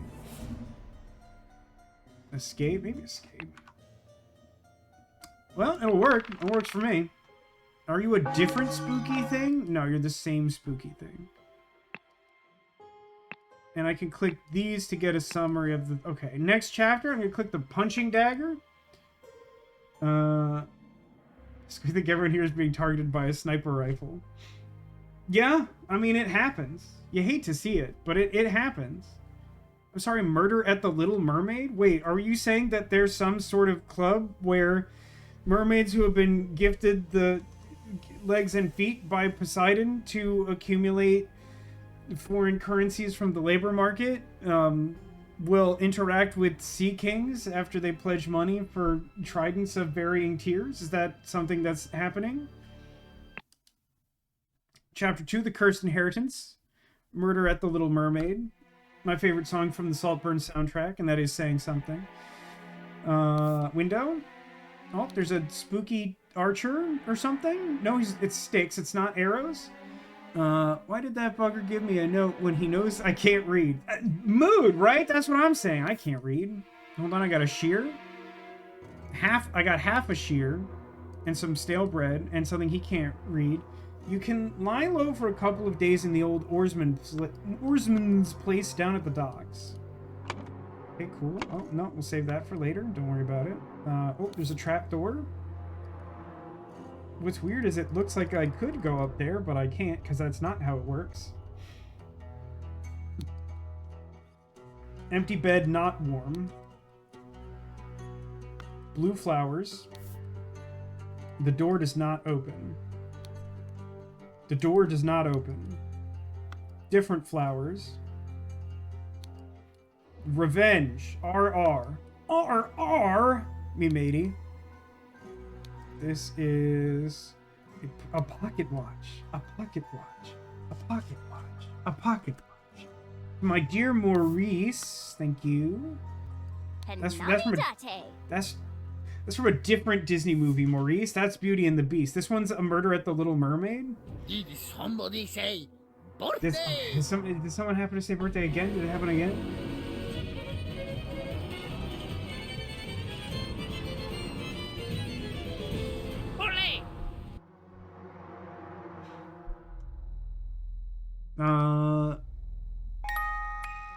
Oh, it's a music box. It's like a little on the loud side.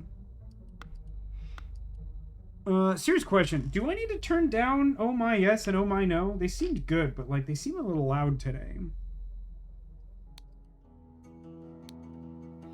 Washing bowl filled with slightly bloody water. I Oh love that. my no. They're fine. Okay. Dear Proud Beast Master, what? What's the that seems like a weird thing to... That sounds like the title of like a type of mage in a young adult fantasy thing. Are all puzzle games legally required to contain a music box? I believe so. Why would they not? Can you explain why they wouldn't? I've attended our departed brother's send-off and accepted the keepsake that he bestowed upon our brotherhood in his will. That's such a fancy way to say, we got a music box, bro. I shall send this letter tomorrow, September 10th. Close one. I hope it will reach you without delay. Already it is midnight. I will retire to my bed in my retiring attire, for this has been a long day. May Griffin awaken! Now, hang on. Is that how we're ending conversations now? Super weird. That's not what I'm doing yet. It looks like it went real bad for this guy, by the way. You're so confrontational tonight. Am I? More so than usual? Wait. About what? Shards of glass lie in the mud. I certainly would rather they tell the truth. Alarm! Alarm! A break-in! Watchman number 2, Henry Parker. Well, that's nice and easy. I'm sorry, a watchman's alarm rattle? You say that like I know what that is. Got a spear, bro. Are you in my thinking book, Henry Parker?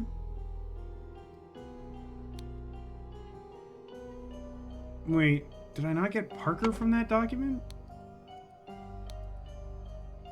Hello? Hello? Oh, it's okay. Weird hitbox shenanigans. I think that's more the game than me. That's fine, though. Was there a name on the other guy's note? So, shouldn't I be able to look at It looks like something was thrown through the window to the outside because the glass is out there, even though the window is open. Why would that be the case?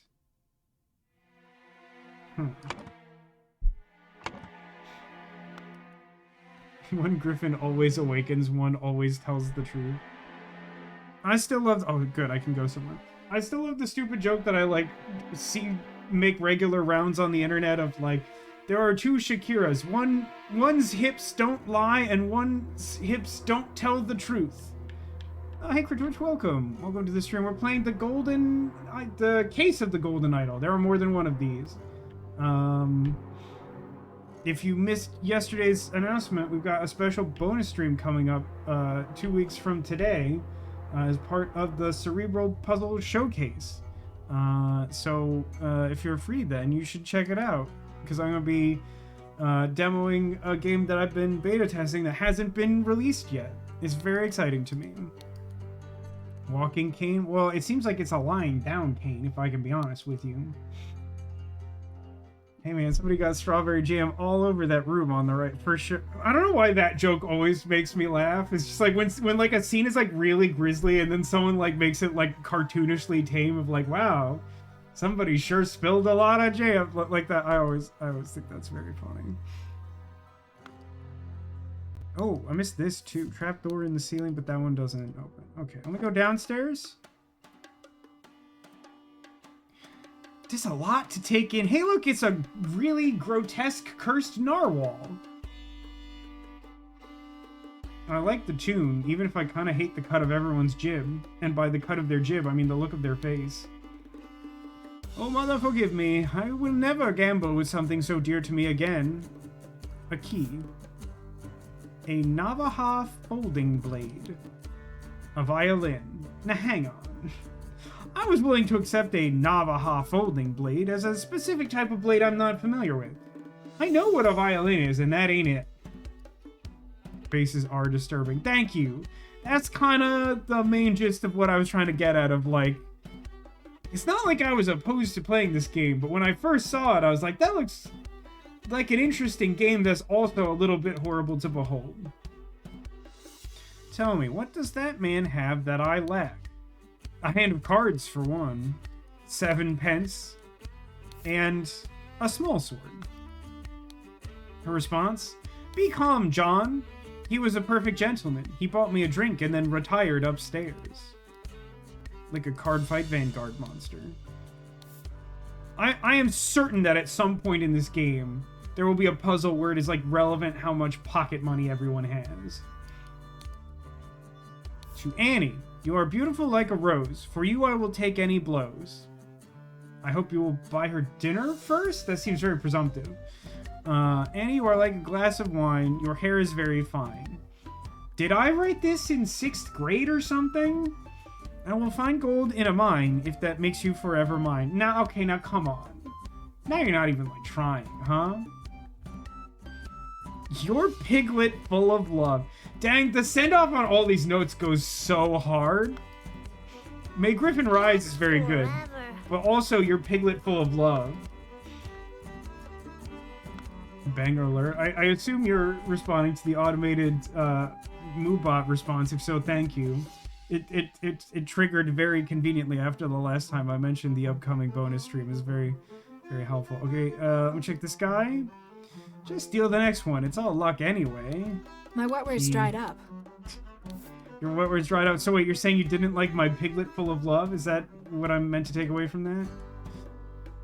Remember, you as an agent of our trading company have to reflect its values to the fullest. Never be late. The client leaves the port on the 10th. Be persuasive. My wetware's dried up. Be persuasive. Do not take no for an answer. We must get the client's product. Is that what we're calling it now? Be effective. Once you have the product, deliver it to me immediately with the servant boy. Most importantly, no matter what you do, be mindful of our reputation. Our names must remain spotless. Okay, hold on. This guy's John something. This lady's Anne something. Somebody is a piglet filled with love. wish guys would write me letters like I this. don't need a map to get to Bonetown. So wait a minute. The two my wetwares dried up came from guys, and one of the relatively few women in chat was like, I'm into my piglet full of love. Just making a note for the future, don't worry. At the Little Mermaid Inn, amazing Evan's musical performance on September 9th. Oh my, yes. Oh my, yes. Alright, so this guy is... I mean, Evans might be a last name. Evans... Oh, it's... I think that probably is a last... I'm gonna put that as a last name. It's somewhat effective. I suppose it is somewhat effective. Hang on. This guy is Robert Redruth. I think if you read that backwards, it says murder. Don't look it up. Escape convict, reward £50. Of what? I continue to ask. Tab, Green, Reg, Blair, obviously. Don't know what's going on here. There's a book. Dandelion Room, Willard Wright, One Night, Forget-Me-Not Room, Ash Blair. Do I already have Blair? I do. Okay. So hold on. Nope, not the... Why would I... Okay, I'll get the hang of the controls at some point. So this is the Dandelion Room. Because that's what dandelions are like. I know because they're in my yard and they're annoying. So... The Dandelion Room is Willard Wright. Sure, that might as well be true. Don't exactly recognize him from the last one, but you know, that's fine. Is this like a dead man's gun situation where the golden idol just like gets everyone who touches it dead? I guess that makes sense. The second game is called like the Curse of the Golden Idol, right? Sneko says, "Forget-me-nots always make me think of one of my favorite running Arrested Development jokes." Oh, you don't have to give more context than that. Say less. Oh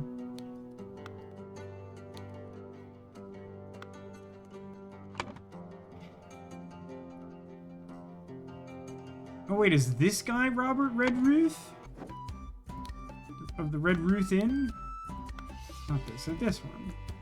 He's got like intense eyes, sort of like a flat potion beaker kind of mouth. Not a beard fetche. Yeah, I think that's him. I think that's that guy.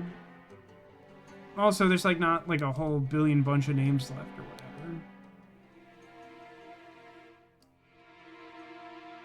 What was the... Where did the mention of Maurice? Where was that? Where did that come from?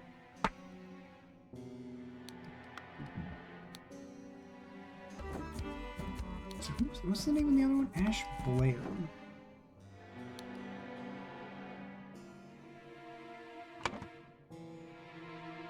I suppose this guy could be Ash Blair, but this guy could also be Ash Blair, the one I don't have. He says, I got offered a job at Red Roof Inn once, and I was like pretty desperate for a job back then. I still turned it down. I still had standards. I've never been to a Red Roof Inn. There was one like kind of prominently featured in an area of the town I grew up in that like was just sort of being developed, I think, when I was a kid. It was like the road that like led up to the mall that was like a center of the community I grew up in. And I don't think I ever went there, and I don't really know much about it. I just know it's kind of a fun name to say. The door to the street is shut with a latch. What did you call me? Oh, hang on. Something on the table? This clue has been added to the thinking panel. Thank you. Oh, gross. Some sort of scoring chart for our card game? Needs more blue eyes. You have a note. No, I read this. Some of these notes don't flag properly. I definitely read the "Your Piglet Full of Love" note. There's no shot I just intuited that's a thing someone was going to say.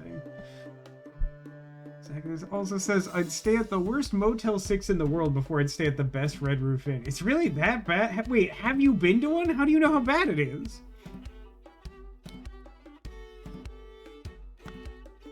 Oh, I didn't check this guy. That's what I'm missing. Knife. Partially peeled lemon, that tracks. Your note says, Oscar Boyton. It has come to our attention that the good owner of the Little Mermaid offers services to those who want to transfer products that are less agreeable to the authorities. come by in 3 days if you still have some spare space in your gin barrels and are willing to earn extra money. Reach out to me. Alright, so that suggests that this guy is Oscar Boynton, and this guy is Ash... Wait for it. Blair? Which leaves... Wait, I have to find out... Maurice is probably the violinist, right? But where was that?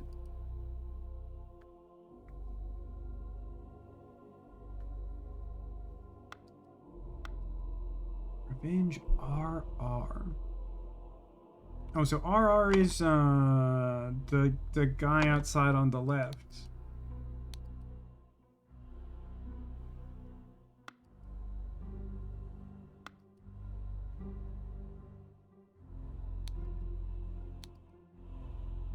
Oh no, wait, Maurice was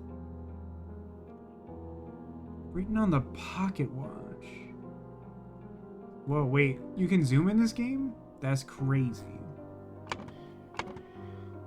Okay, so give me a second. The thing he says is... You'll never gamble some... Yeah, okay. So he gambled the pocket watch. That tracks. This makes sense to me. Maurice Evans. So that gives us... John and Annie need last names. So Blair is... So this... Yeah, this is a tab. Which, if I had read the word tab on it, I would know intuitively. So... One of these two has the last name Green, and one of them is Brige. And I don't know that I know a way to just... Okay. I'm gonna guess that...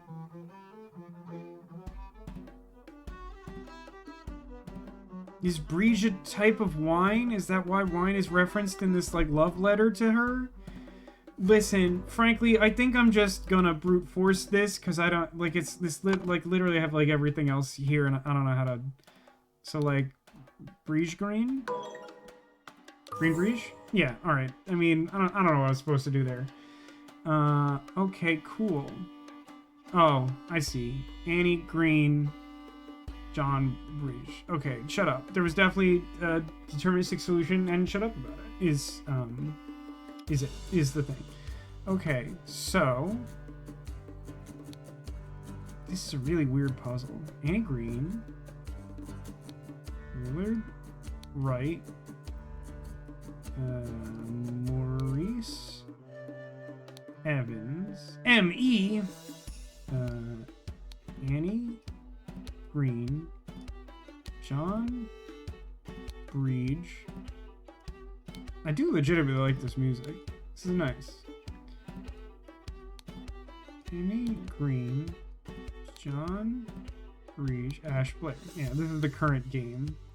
So before I fill this in, the narrative here is there was a game with Annie and Willard, who is dead upstairs, and Maurice, who is the violinist.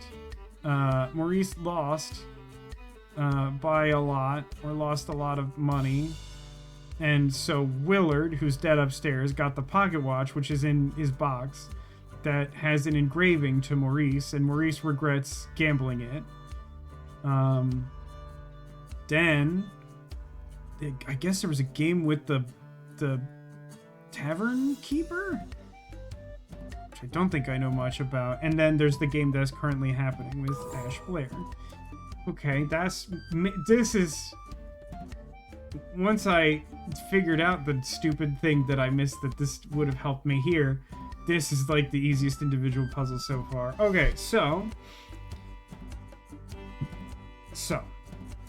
I'm gonna say that Robert... No, wait a minute. Hold on a second. Do I have a false assumption here? Because... Revenge is written here and signed RR, but RR is out here, and he's like, I can't read. So, like, he couldn't have written... We're doing some seance of Blake Manor stuff. Like, this guy is illiterate, so he couldn't be the criminal. So then...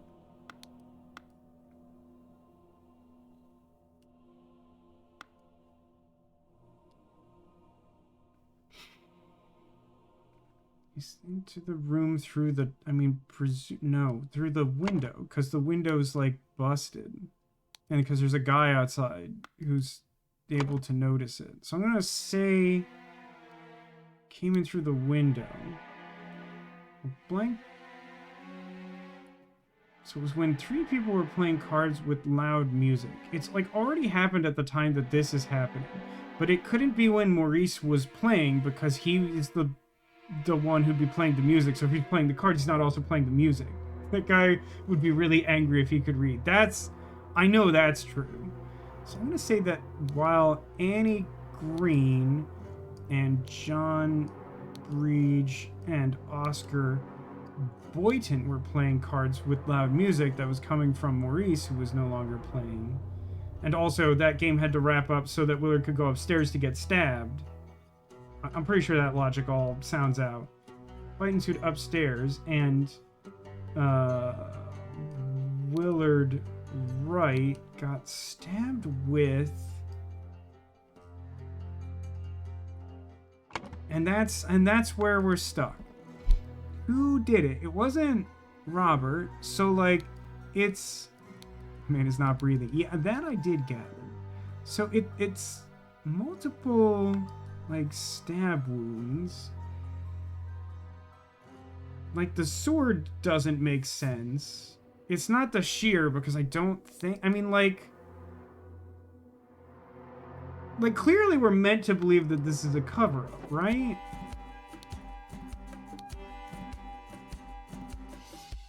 I feel like it's gotta have something to do with this guy, whose story I don't fully get. I feel like I largely understand everything else. So, like, it kind of just makes me think that this is the guy who did it. What weapon does he have? Still, he has dagger. Remember, as an agent of our trading company, you have to reflect its values. Do not take no for an answer. You must get the client's product. Once you have the product, deliver it to me immediately with the servant boy. So the servant boy is RR? Is that right? Can lie low for a couple days in the old oarsman's place.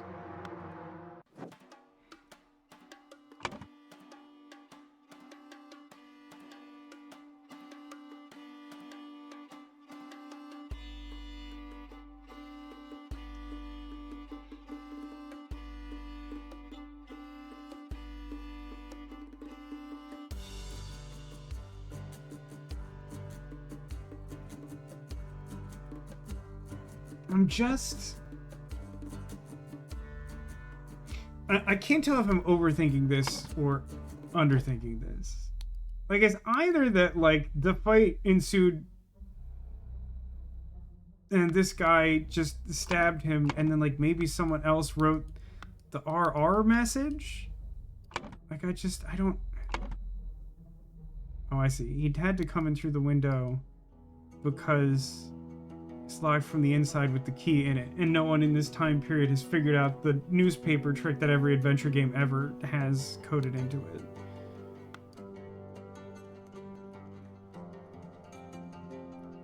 So one could presume that what was taken was the golden idol. It is weird, though, that the glass is on the outside if someone had to, like, break the glass to open the window to get inside, though, right?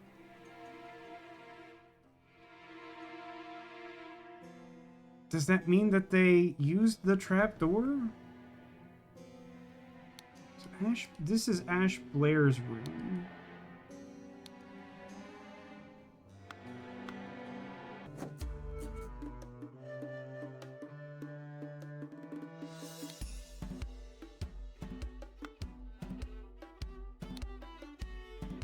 Escaped convict.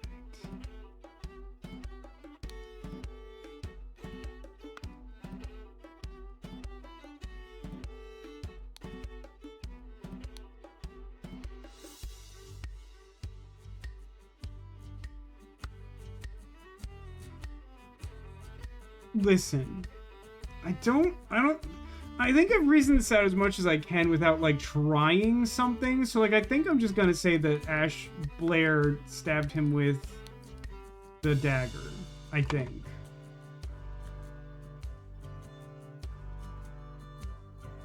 I'm not sure about the window, though.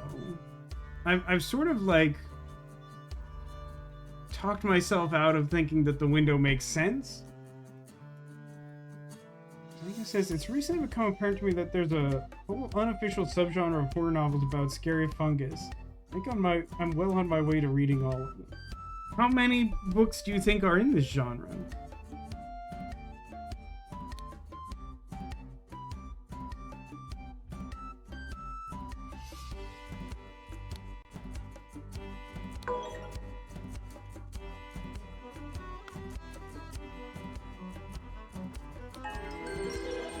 Okay. Okay, that's actually really vindicating. So it was correct that Ash Blair is the one who would have attacked Willard Wright, and I was also correct that my assessment of the window when I actually, like, paid attention to it was that that was also staged, and it was broken from the inside, so that wasn't the way to get in. School's been fulfilled. A man going by the name of Ash Blair crept into Willard's room through the trapdoor to steal something important. When he opened the music box, it woke Willard up, and a fight ensued. In the fracas, Ash stabbed Willard and attempted to frame an escaped convict. Cool. Oh, hang on. There's a horrible mermaid. Good morning, innkeeper. I heard a man was murdered here a week ago. Aye, a deranged convict did him in. Now bugger off. Tell me more about the evening when Willard Wright died. I'll make it worth your while. It's a really slop-coated sound effect. Let's go to Chapter V. The Intoxicating Dinner Party. This game is pretty great. What is what's y'all's impression of game?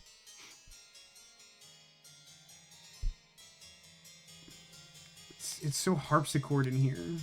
Ooh. The syringe with some liquid left in it. What a place to hide that. That's fascinating. Okay, pocket. Weird first clue word defined. Overcoat and hat. Overcoat and hat. Paddington Bear's coat filled with cigars for some reason. Hold on. A Christmas card. Dear Mary, here's something for your diary from me. I'm not sure that's how diary works. For you, I would fight a tiger and win. Peter Batley, 1788, March 5th. Okay, Sarah, can I get your input on this in particular? So between the poem that was given earlier, like Piglet Full of Love and You're Fine Like Wine or whatever, and this drawing of a guy fighting a tiger on your behalf, which is more romantic? Dear Miss Richards, I enjoyed your company tremendously when I visited your father last month. Sounds like you enjoyed your father's company. I am certain that you would wish to hear the rest of my thoughts on the shortcomings of our society, and I invite you and your father to a dinner on April 8th at my manor. Sincerely, Edmund Cloudsley. I know that guy. So wait a minute. So Mary Richards is going after, like, two of the guys who had the inheritance? Is she after the golden idol? Tiger for sure. That tracks. Intriguing, though. Okay, yes, welcome back. Thank you for the 105-month resub. What kind of pants do a ghost hunter wear? Just, paranormal jeans. Very good. Very good. Wait, I'm sorry. I guess that's just the day I finished The Beauty, which is about fungus women and went to a weird M-preg place. Why is that part of the genre? Chandler says, I think this game is one of the best to come out this decade. Are you already familiar with, like, the whole, like, all the DLC and the sequel and everything? Have you already played through that? I'm not as familiar with your, catalog of game experience as some of the others in chat.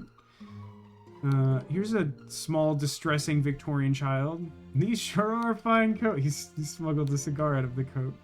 Little Pip, run to the city and grab me some Ash Blair tobacco and a bottle of gin. Wait, Ash Blair? That's the guy who stabbed that other guy. I will pay you when I am back. David. XOXO Gossip Girl. Yeah, I know this guy. It's poison! Nobody touch a thing and nobody move. I'll send for a doctor right away. He's got 2 extremely weird keys, as though he is the protagonist of his own adventure game.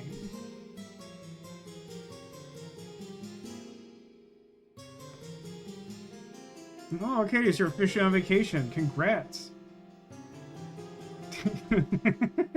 Continue as hypothetical. What if the drawings in the note said, "For you, I would fight a tiger and lose"?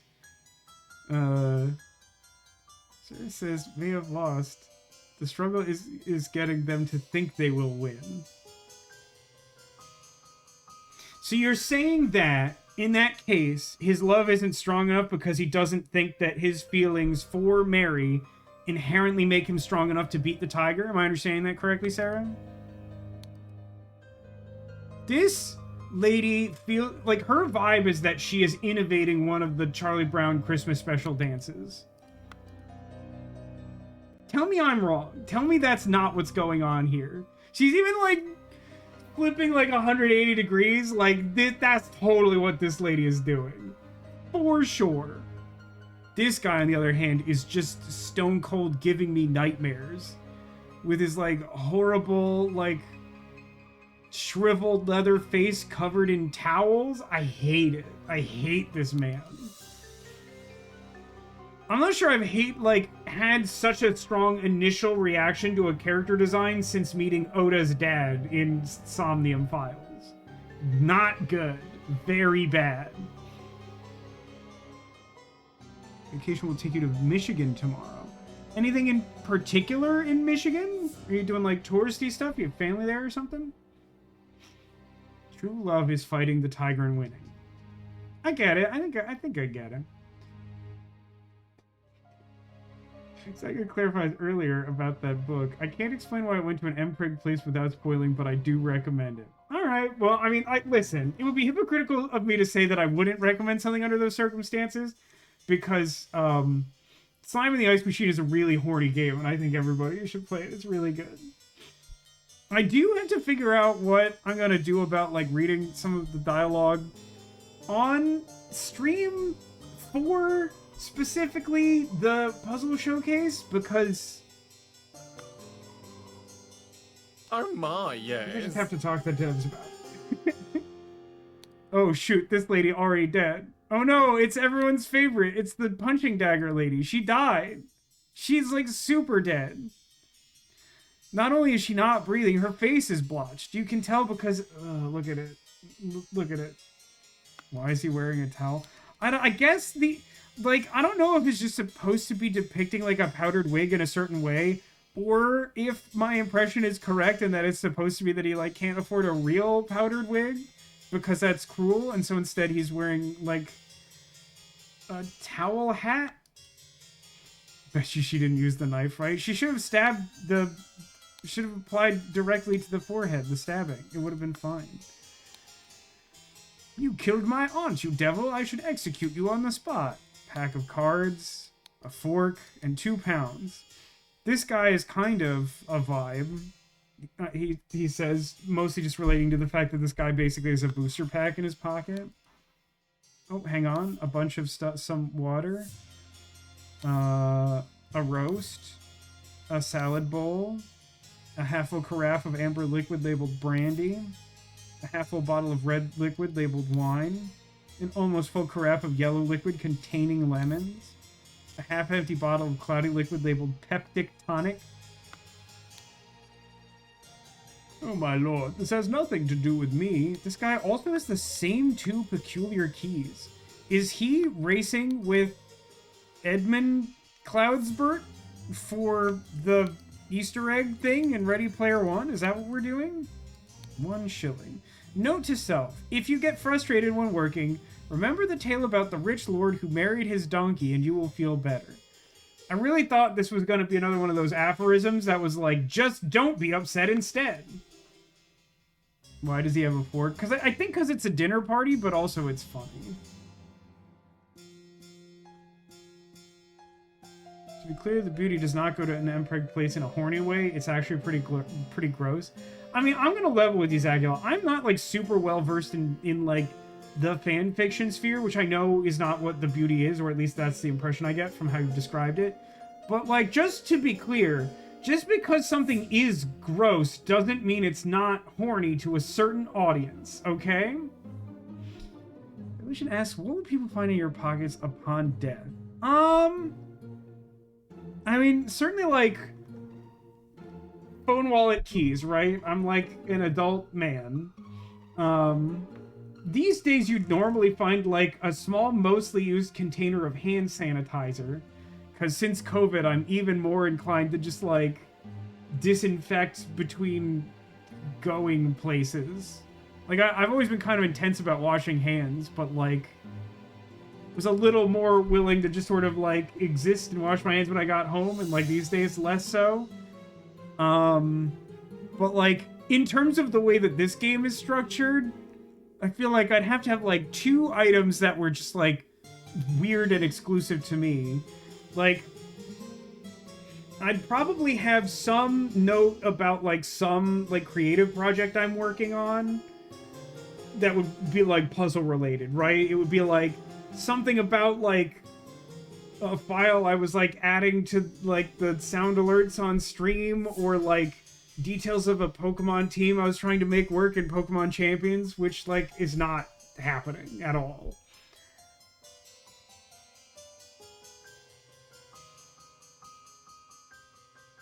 And then, like, I don't know, maybe just, like, some representation, like a keychain of, like, a Squirtle or something, probably.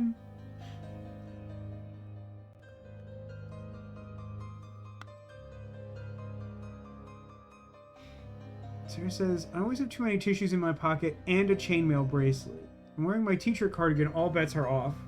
I have a small convenience store in there. That's the way to live, right? Okay, hold on. Oh, sick. Like a whole dinner party table. I remember when I went to level 99, this, like, escape room adjacent, like, puzzle/physical challenge sort of event location. They had, like, a really interesting, like, dinner party puzzle room that, like, randomized every time you went in there, and we, like, didn't have time to finish it, and I still just think about that sometimes. So sometimes I'll have, like, a whole, like, tissue, like a pocket tissue pack or whatever they call those things. That used to be, like, more standard when I was, like, more inclined to wear, like, cargo shorts all the time. I am a little bit more into wearing shorts on the regular living in Florida, but, like, still not to the extent that I'm always carrying those. Okay, so. Full glass of cloudy liquid untouched. Salad untouched. Partially empty glass of clear liquid. Partially empty glass of cloudy liquid. Partially empty glass of red liquid. Partially eaten piece of roast. Partially eaten salad. Partially empty glass of red liquid. Partially eaten salad. Partially smoked cigar. Partially empty glass of amber liquid. Partially empty glass of red liquid. Partially eaten piece of roast. Partially eaten salad. Partially empty glass of yellow liquid. Well, I'll come back to this when I have context for it. Is there something I didn't check on your person? This entire important note. Ensure that the beautiful lady sits next to me during dinner, and I will slip you a shilling. And, if you notice, the man possesses 1 shilling. That's what I'm talking about. Kids always require tissues for one thing or another. That's the mom wisdom from Internet's mom. My own mom in chat. But even I know that. That is true. Man, I'm very pleased with my automated chat alert. I feel like it comes up exactly as often as I want, and I just picked a random number out of my head. Okay, let's go over... Oh my god. This clue's been added to the thinking panel. There's a lot going on over here. Alright, hold on. Let me check the trash. Look at all this trash. Well, well, Edmund. You seemed pretty pleased after the old boy passed away and a spot freed up for you in the House of Lords. Take care of those with whom you ally. I have many friends and will deal with you swiftly if you dare cross me, Lord George Bridges. XOXO. The revolution will come for the likes of you, you crooked, bad man. Soon you will pay for your sins against honest common folk with your blood. Final Vanguard. That was my favorite expansion of Cardfight Vanguard. Edmund Cloudsley, January 8th, 1788. Once more you have failed to answer our requisition. This is the last warning you will receive. Your transgressions against us demand amends. The only course of action for you is to surrender yourself to our justice. Last chance for repentance, serpent. Or we will unleash one of our stewards upon you. Brotherhood of Masks.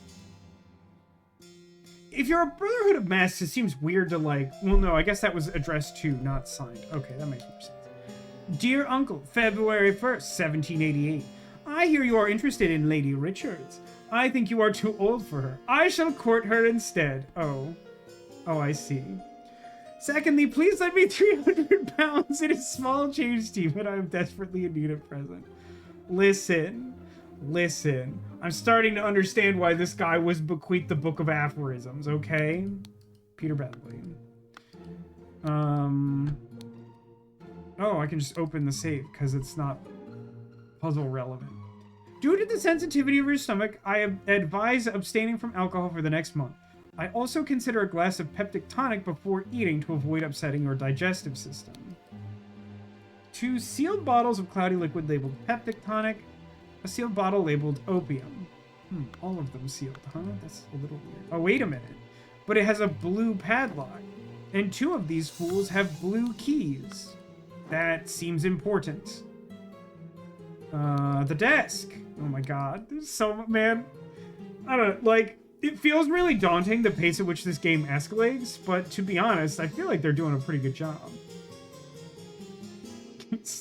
Snackless observation following the tissue's line of reasoning. Kids do seem to be excreting pretty much constantly. Yeah, I mean, I hate to say it, so I'll just read it when you said it, because you're right about it. Mrs. Baxter, starting date, 1787, August 1st. Position, housemaid. Yearly wage, £9. Dear Edmund, this cannot continue. Since my return and move to Sebastian's Manor, he has asked for financial support 7 times. He clearly is unable to take any monetary responsibility. Please, I need your help, my dear brother. Rose Colbert. I feel like someone in my family has written this letter about me. I don't ask for money, but I feel like I leech silently in a socially acceptable way. Dear Edmund, I like your idea. Let's send him to colonies, where his violent nature will make him feel at home. I hear you are having dinner with Lady Mary and her well-to-do father, Lothar. I'm sorry, the man's name is Lothar? That's a Power Rangers villain, and you know it. If Peter and I were to join you, we could beguile him with tales of adventures in the colonies so we can ship him away. Sincerely, Rose Kubert. Yeah, some things just... I can't get them to flag red, you know? Crazy that we figured out, hey, if you ingest some bismuth when your tummy hurts and it won't hurt anymore, we put it in a pink liquid. Yeah, that is one of those things that I'm like, had to be an accident. Man, this pillar, this here, thank you for the 100 bits, Demolition. It helps with my financial irresponsibility. Lothar the Indestructible. There was a home renovation show that I watched with my family, I think like right around the time I moved here, where like there was like a guy who like managed like the buying of the properties for the most part, and then he like let his wife design the houses when they did like the remodel after like renovating them, like a house flipping thing. And she took like these like she like took like alternating like leather patches and like mirrored backsplash tiles and like put them all over a column like in the middle of a room somewhere, and it's like one of the most like unhinged like design choices I've ever seen in a residential space. Platinello, Ideal Republic, versions of a utopia with order and structure. On second thought, let's make our own society with hookers and blackjack. Dr. Abram Anderton. What's the name of this? Secret Codes. Shh. Secret Codes? Such trivial ciphers as reading only the first word of every line are easy to produce on short notice, but extremely unsafe and easy to decode. Consider this example. Money as a denominator of value has evolved and changed a lot. Still, in savvy hands, it is a powerful tool. Money has changed hands. Okay.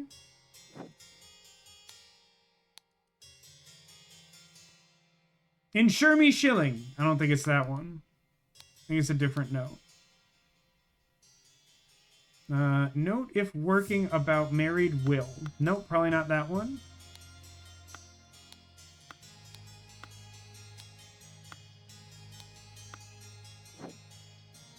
So then it's like the letters, huh? Letters, yay? I Richards for instead. Secondly, pounds and at truly. Nope, don't think that's it. The for you, soon your common blood. Final. No. Once our warning, your amends. Thee to last or upon you brotherhood. Nah. I Richards for instead. No, I read that one. This is the one I didn't do, right? Well, you after and the take you and swiftly lord. No, none of those. Okay. Moving on. Another safe. The golden idol is here. Everyone, I found it. The golden idol. You've never seen a 70s house that had a roughly hewn hole in the floor. That's a, quote, laundry chute and definitely not a trap. Is it labeled that way in some of the, like, real estate material on the, like, one sheet or whatever that's called? It's surprising how many, like, house horror stories have come up just this weekend in chat. Sarah was talking about her, like, her house that was, like, by a man-made river next to a dead tree full of cursed insects or something. It sounded really upsetting. It reminded me of the bee house, which was, like, there weren't, like, all that many properties in this area that were in my price range. There were, like, 2 that ended up being good. This one and another one that was, like, good, but had, like, trade-offs with this one. Like, this one has a better living space. And, like, this one's actually a little smaller than the other one. And the other one had, like, a 2-car garage. But, like, this one's, like, a little more fit for a recluse. And it has a bunch of cats outside, which are fun to watch. So I like my house. But one of the ones we looked at was, like, this house that had this, like, fruit-bearing tree in its backyard that was just, like, dropping fruit. And it was, like, fermenting on the ground. And then, like the instructions to get the keys to, like, look inside the house were, like, unclear to us and our realtor.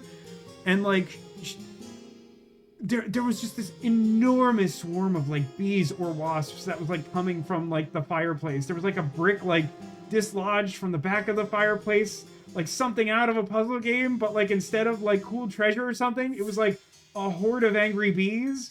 And it was just like, let's leave this place and, like, not look back.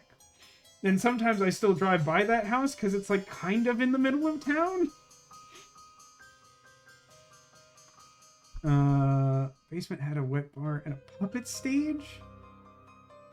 I literally saw... Well, I don't question the fact that you saw it. I was just wondering if the, like, it's a laundry chute and definitely not a trap is, like, a thing that they wrote and they're like, yeah, that'll trick them. It was a cool house until the creepy trap hole cut through the floor in the basement. Yeah, I mean, that's, you know, that's fair. That's fair. Okay, found that. Surprisingly unhelpful. God, you can go downstairs. Door is locked. Oh, there's so many things here. 4 shillings and a penny. I will not change the rule that the staff member who has worked here the longest gets the bottom room. Do not bother me with such nonsense again. There was supposed to be a rule like that at the apartment building I lived at in North Hollywood, where, like, the newest resident gets the crappy parking space, and I got stuck with it for, at least, like, 6 years? Sarah says, I almost bought a house that had a basement smoking room, in quotes, that was a door to the outside, yet below ground level, and you looked up to, like, prison bars, and the door to the small closet of an outside room was locked from the house side with 3 bolts. Definitely cursed. Yeah, that definitely sounds like a dungeon from a puzzle game. Hold on. Once your target has ingested the love potion, establish eye contact and hold it for as long as possible. Who wrote this? Me in 6th grade? In most cases, the effects will be felt within 2 days, depending on your own... appearances? Wow, that's rough. That's rough, buddy. A pair of twig dolls and a bottle of pink liquid, partially empty. Mademoiselle, the laceless count. The besmirched lover of Lusitania. A knife. Got me there. Remember to take the 4th one from every row. Oh, no. I don't know where to apply that. 3 shillings, 2 pence, ink pot, stack of candles, star child. Oh, man. By the way, I don't think anyone in my chat is a fan of Pokemon VGC, aka like competitive doubles Pokemon battling, which is like the hotness in Pokemon Champions. But you should check out Wolf Glick. He's just such a fascinating... He's like an extremely talented Pokemon battler and has like won many, many tournaments. But he's also just like such an interesting, funny, unique individual. There's a lot going on here. Monkey Man versus Dark Striped Hand. I feel like this is like ye old One Piece. Monkey Man 2, Tooth for Tooth. Ooh, is this a key mold? Someone trying to get access to like a locked room? You would fight that tiger? So wait, you would fight a tiger like not specifically to win the love of a maiden? Yeah, someone... These are... So this is the work of whichever of those 2 guys broke into the safe, right? A couple pennies, a fancy handkerchief, a shiny pocket watch. I think there's a different pocket watch than the previous pocket watch. Okay, hang on, more servants' quarters, set of lockpicks. Wait, that doesn't look like lockpicks, that just straight up looks like keys.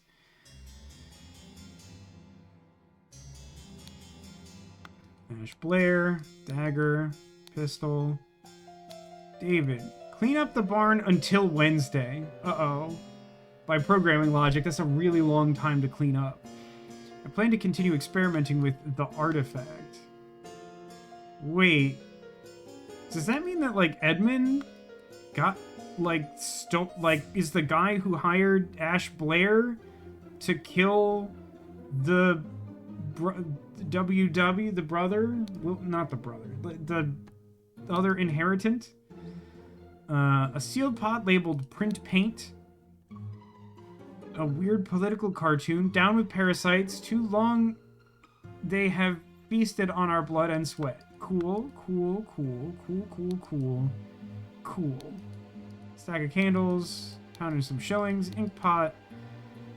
Hortius, the wise slave. Fables about rulers that make you think. April 7th. Dear Diary, this has been an ordinary day mostly spent in preparation for tomorrow's dinner event. I do believe the time has come for me to ask for a raise in salary after all those years I've loyally worked here. It is a difficult conversation to be had, but I will strengthen my will and talk to Master about it tomorrow. Bad news. Master and everyone in the world might be dead. Does this lead back to where I started? Okay, that's reassuring. Mrs. Smith, 2 eggs and a pot of tea each breakfast. No heavy food for dinner. You are responsible for little Pip doing all his errands. What's the deal with little Pip? He weirds me out a little bit. Does this point me in the direction of the maiden in need of love? Wait, hang on. I need help with that too.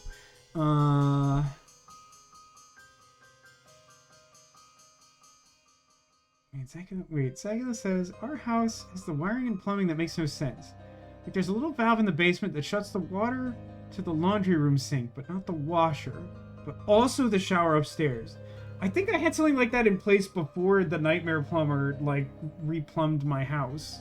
He did a good job if you're okay with him collapsing the ceiling of your kitchen on your mother's head, which, regrettably, I wasn't. Also, we have a fuse box with actual fuses instead of breakers, which is actually a nightmare. I mean, like, do you... Like, obviously, it would suck, but, like, you can still get fuses, yeah? Maybe it's not as easy as it used to be or whatever. I, however, shall not be her little piglet or whatever. Wait, but you were on board with the thing before. Okay, second thing. Mr. Walker, I am to be woken up and dressed at 7 a.m. I expect to receive my daily newspaper by noon. Mrs. Baker, I expect all of my rooms to be cleaned every day, twice on the days I have visitors. N.B. David Gorman's job requires that he may arrive or leave during the night. No complaining about this. To Mrs. Smith, for 3 years of service. It's a golden cow idol. That's like also, I guess, a teapot, probably? Can't decide if that's good or bad. Someone must be my piglet or whatever. Oh, okay, okay. Big spoon, little spoon thing? I gotcha, I gotcha. Wine. Full and sealed bottles with red liquid labeled wine. And then also brandy is full and sealed. This is also like a locked thing per the thiefum. 3 loaves of bread, some lemons, basket of potatoes, sack of flour, pair of opaque bottles labeled water, cut vegetables, big piece of meat.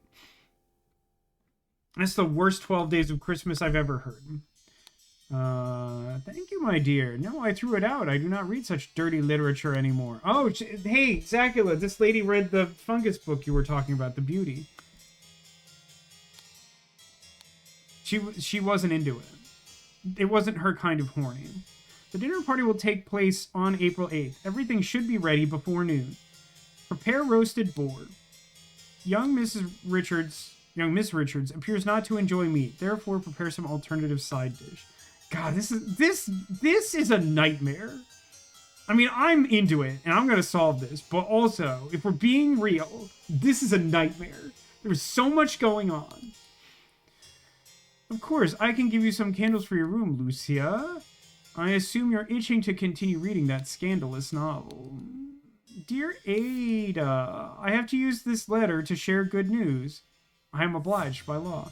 There is no substance to the claims that your late husband used his position to squander church money. The judge has decided to remove all accusations, and you will no longer be a target of baseless gossip. I regret to inform you that the very nature of baseless gossip means you can't decide that.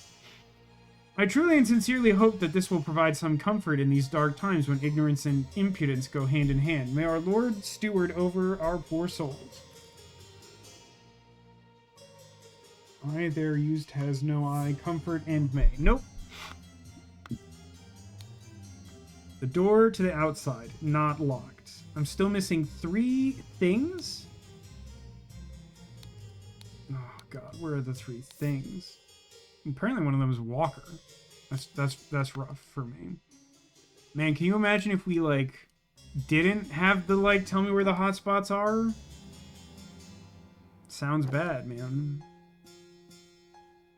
This lady's my favorite. I have to share good news, yeah. It's an interesting vibe, for sure. I will do it against your will. You will not stop me from sharing the good news. Dude, where are the 3 things? How would I not have had big... Whatever. Okay, what's in the thinking tab? Oh, save me. Spare me. Okay. This is Mary...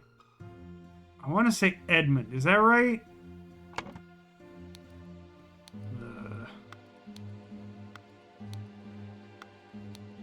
One of these was her. No, it's not. Edmund's someone's first name.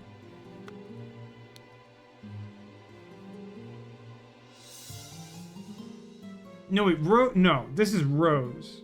Mary is the new hotness.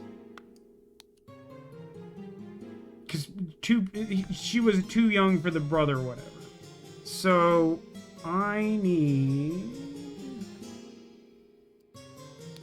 Rose Hubert and Edmund Cloudsley, and this one is Peter Batley, right? Pretty sure. So this guy, I'm thinking Leatherface is Mary's dad, Lord Lothar. Lothar the Unforgiving or whatever. Lothar the Conqueror.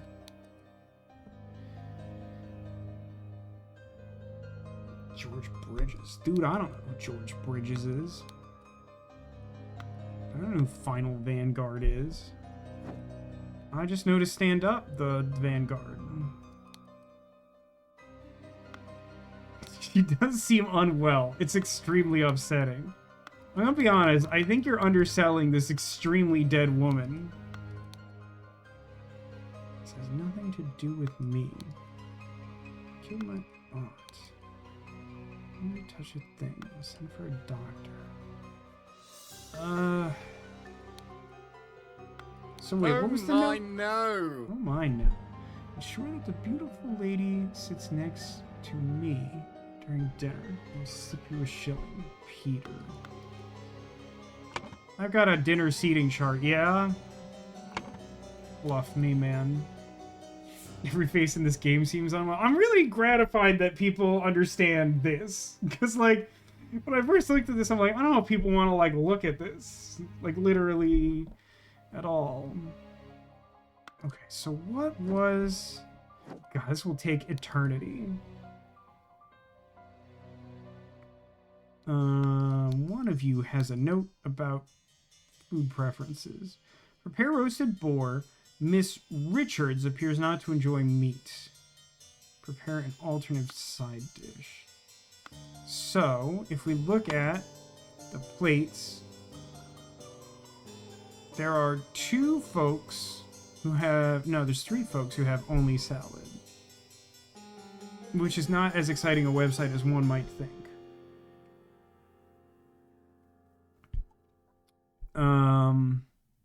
Kitchen cabinet. Oh, so what this is saying, someone lives in the crawl space? Dating for vegans. I like where your head's at. So, Mary Richards, which means Lothar Richards, although there's a chance this guy is Lothar? Is there, what's... The only thing on this guy's person is, like, some money.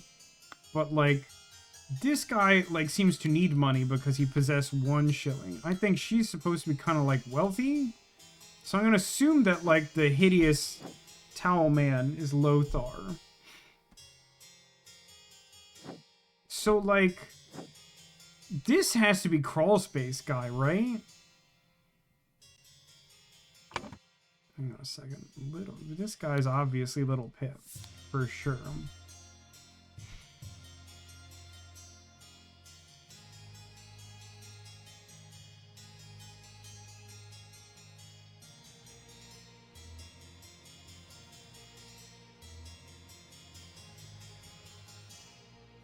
So George Bridges may not be appearing in this film, right? He's like... He wrote some pretty pleased after the old boy characters. Yeah, this guy hates Edmund. I don't think he's necessarily here, so I think that name is a red herring. You just make 2 different meals every night for dinner for the rest of your lives. I mean, the problem is that if you're rich enough, you like for sure can do that because you just have someone else do it and it just sucks for them, right? I came from Zeko saying, I have a friend who's currently dating a non-vegan. I'm like, where does that... Yeah, I mean, yeah. So, like, I've known some people to be in that situation, and I don't really know what ended up happening with them long-term, but it was sort of like one of them, like, tried being vegan for a little while. And I don't think that... I don't think that worked out. But also, I was more referring jokingly to the context of this game. In real life, and assuming you're not, like, wealthy and whatever, like, yeah, that sounds, like, miserable, to be honest. Okay, so hold on a second. Whose room is this? This is David's room. Okay. That helps. David.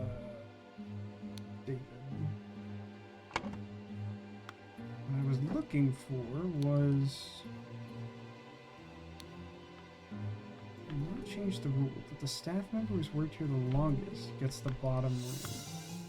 Okay, so hold on. I'm going to assume that 3 years of service is probably the longest if it merited having a special, like, golden cow teapot idol made. So Mrs. Smith is probably the low floor, right? Doesn't exactly narrow everything down, but it's still progress. I like the way that they make these, like, interweaving puzzles. They're really daunting to look at first. But I really like logic puzzles, so even though, like, I grouse a little bit every time I start one of these, I'm still just sort of like, I don't know, this stuff, I live for this stuff. It's one of the reasons I'm so excited about Slime in the Ice Machine. Oh, wait, what is this? Bag? Dude, these keys are driving me crazy. I missed that entire bag. Okay, so...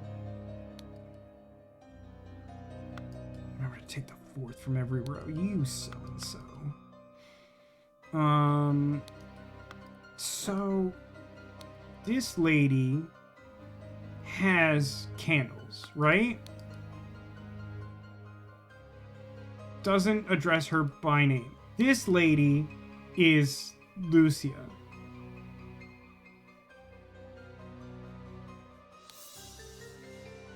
Somehow I didn't get the name Brian. I have all the clues now. Thank the Lord.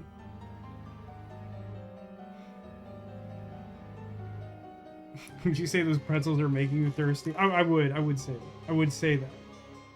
Zeka asks, have you seen the bucket of forks? It's just some guy who sells a bucket of forks that is literally exactly that. No, I haven't heard of that. I've heard of the crab bucket.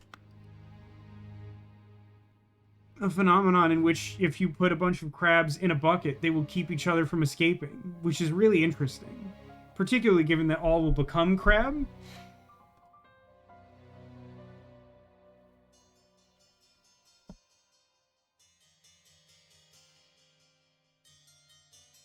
Sorry, just feeling overwhelmed for a second. Is that crab thing true? Yeah, it sure is. Like, I've seen, like, video of it happening, where, like, a crab at the top tries to get out, and the others will just, like, use their claws to just sort of, like, drag them back in. Like, it's super weird.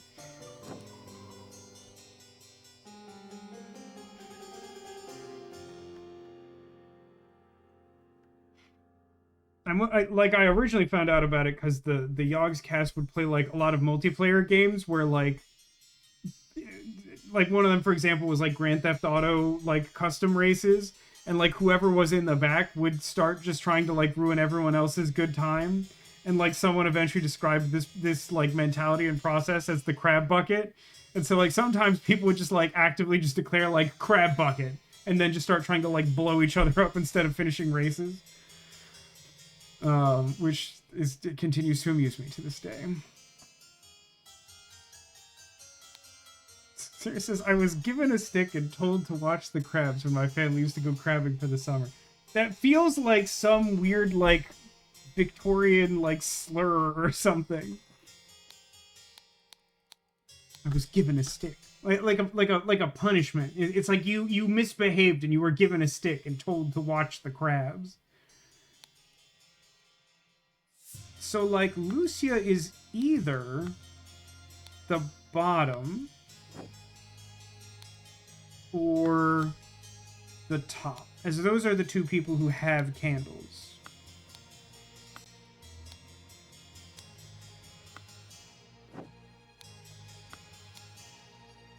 No. This lady is that person, the one with the candles, and I don't know what her name is.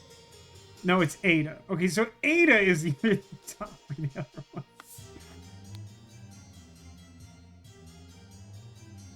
Mr. Walker, Mrs. Baker. So, Ada Baker, which means that she's not the bottom floor, because the bottom floor is Smith. So that, oh god, I zoomed in. So the top one is Ada Baker. I think. I think that's true.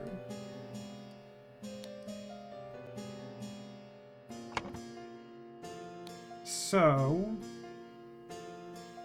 I have David assigned to a room.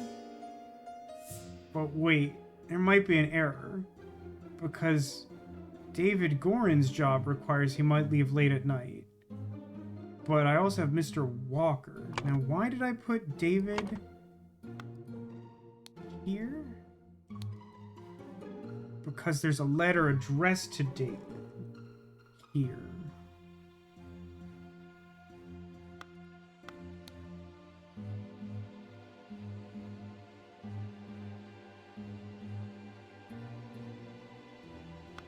I don't know about it.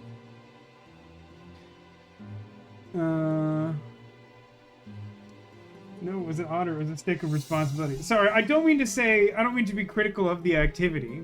I do imagine that's actually probably pretty fun. I just mean it, like, I literally just mean that it like sounds like a thing that you would, like, in like a Jane Austen novel or something. Like, I feel like that's an expression that would be used. Like, I was given a stick and told to watch the crabs. Boy, oh boy. Boy, oh boy.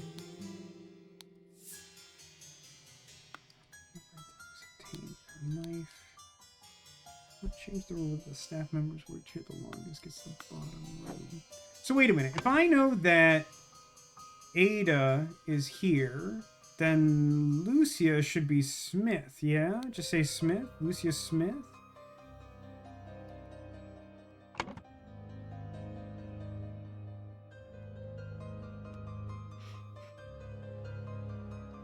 When you say it like that, you understand what I mean, right? Like, I at no point did I mean to be disparaging of your crab experience.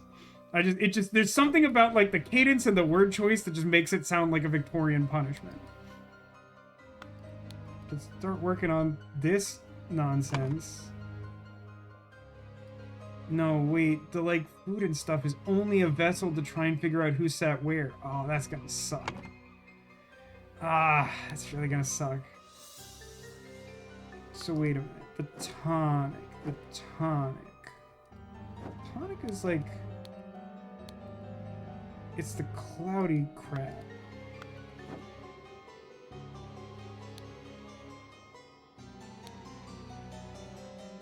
A glass of untouched cloudy liquid.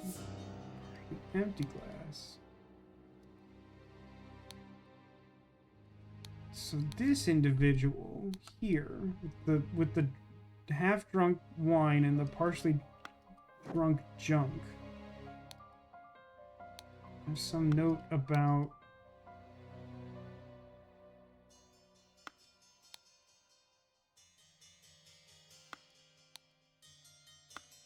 here's in the desk.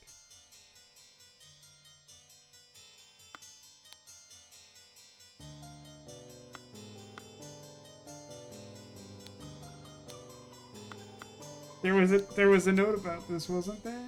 Oh wait. Due to the sensitivity of your stomach, I advise abstaining from alcohol for the next month. Also consider a glass of peptic tonic before eating to avoid... Okay, that's tricky because if we follow the note fully... Oh, okay. So that note pertains to the person at the head of the table who has not eaten salad, who's not eaten salad and drank water, presumably, because they have abstained from alcohol and had this before food.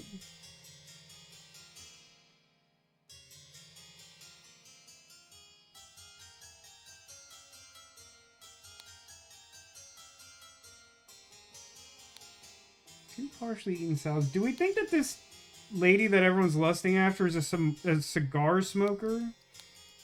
Because if not, I'm pretty sure she's at the lemonade seat. I'm gonna pencil that in for now.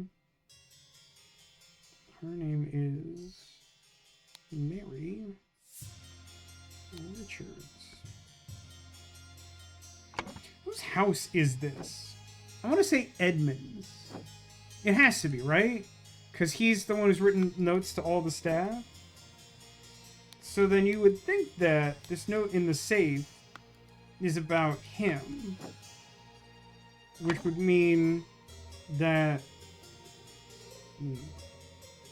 in theory,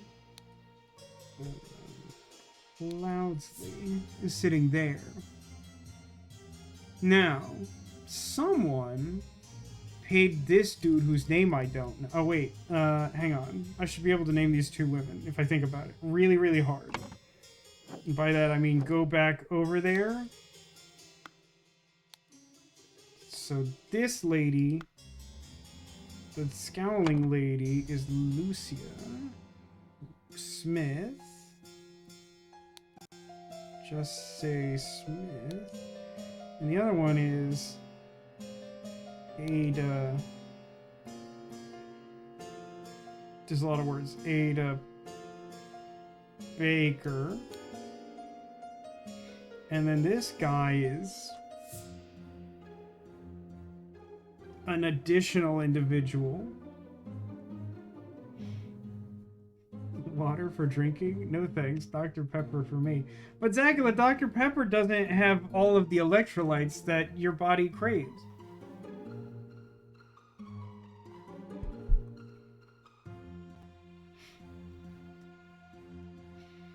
What do you think Dr. Pepper is a doctor of? I assume he made, like, scientific discoveries by, like, being, like, an old-timey, like, explorer and finding, like, weird flavor ingredients out in the world. Because Dr. Pepper is, like, famed for being a combination of some ludicrous number of individual flavors.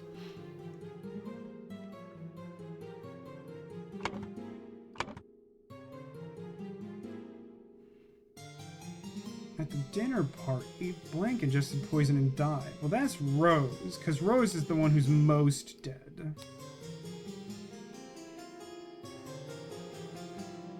Get the necessary key. I mean, I'm gonna say bag. That might not be correct. I'm just gonna set that down for a second.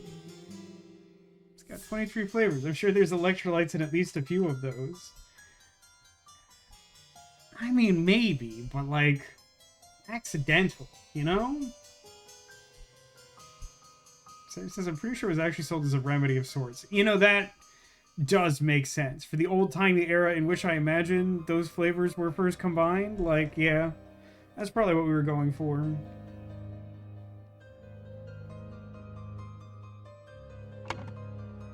Oh god, I zoomed in at some point.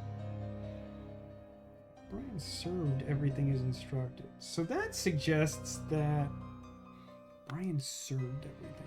So this guy is Brian, I think. Which makes sense, as that's a name I haven't placed. Do I know Brian's last name? Good question. Could be Walker.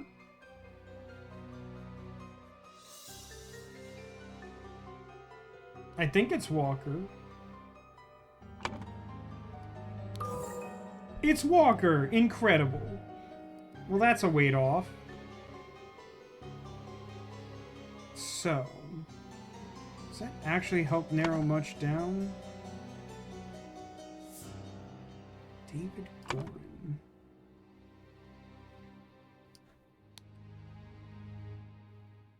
What do I know about the second one down? Who was out? The laces count. The besmirched lover of Lusitania.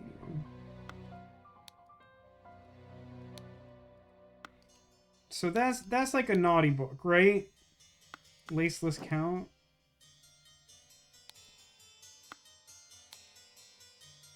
I'll give you some candles for your room, Lucia.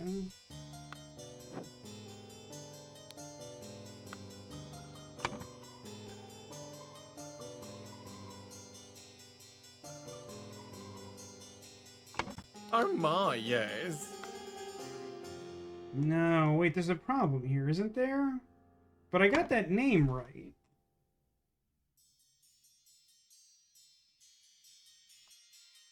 Hmm.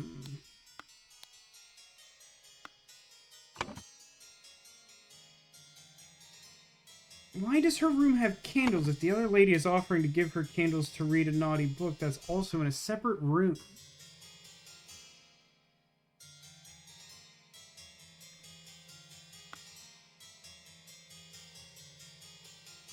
It's so weird that, like, the most character-defining thing that this woman has is a letter that indicates that her husband didn't, like, extort, embezzle church money. We don't even know who that guy is.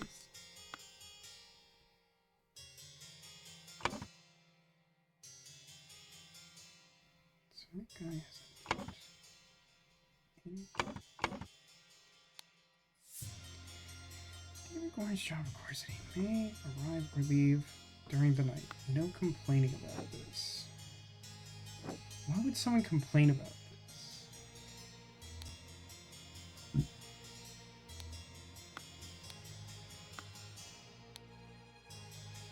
What do you think is reading Monkey Man? That's supposed to be helpful?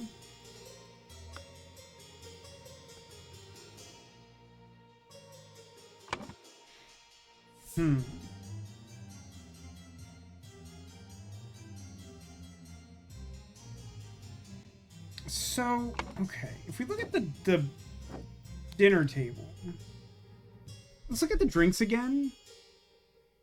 I think the idea is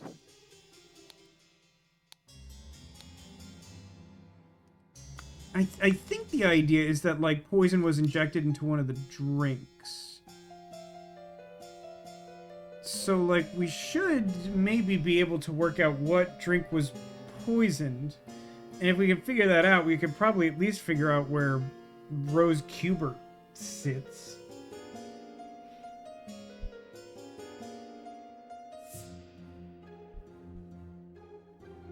Wait, is that a true fact, Zagua? There's one lab in the US that's legally allowed to import coca leaves, and it's specifically so they could take the cocaine out and give the rest to the Coca-Cola company.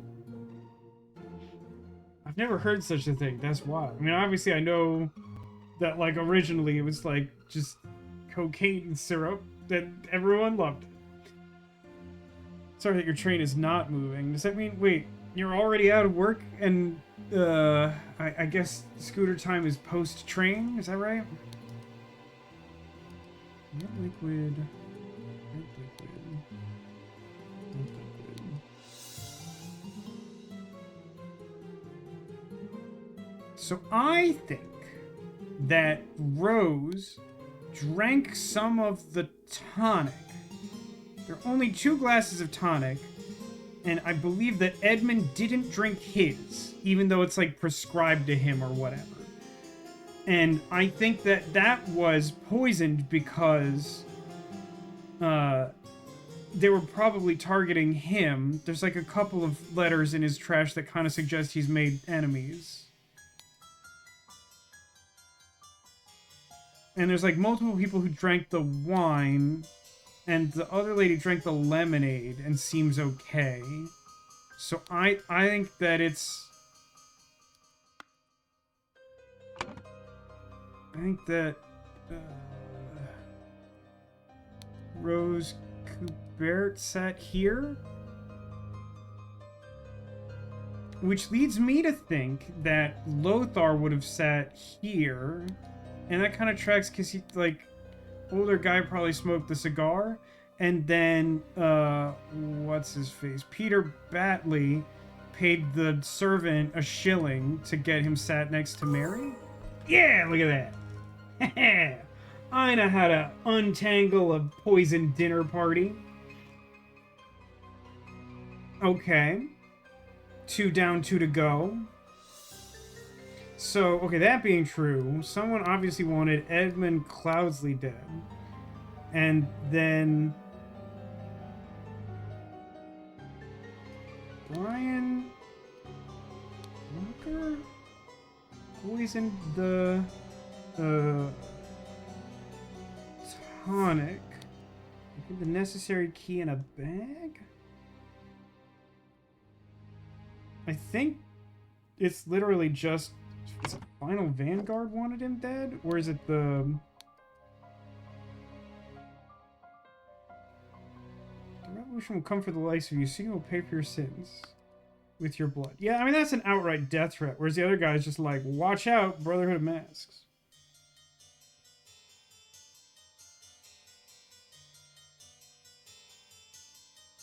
Unless I'm missing some reference to stewards or something that makes sense of something.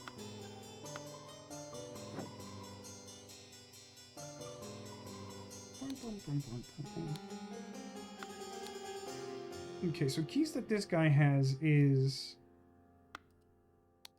rectangular double widget, heart, many widget.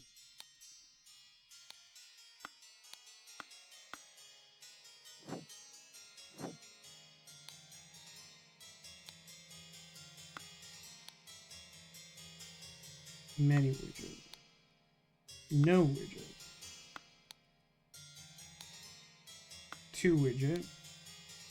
Blank widget. How do I know what some of those open?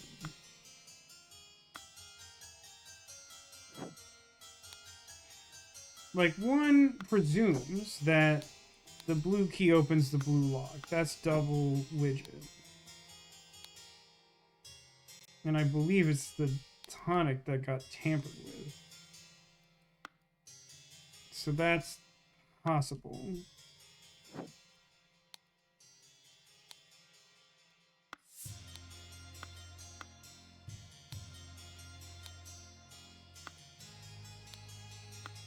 don't know what the second key is.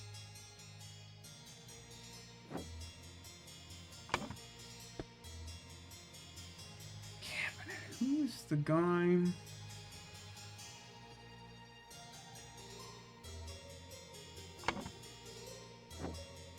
Who lives in the sad dumpster room? Who's the Harry Potter of this story?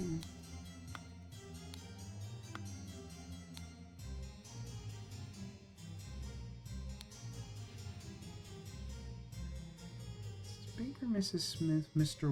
Walker. I confirm Mr. Walker, right? Brian Walker. So that leaves NB.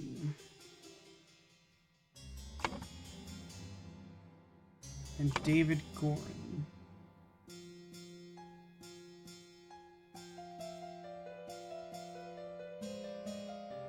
What the heck is NB?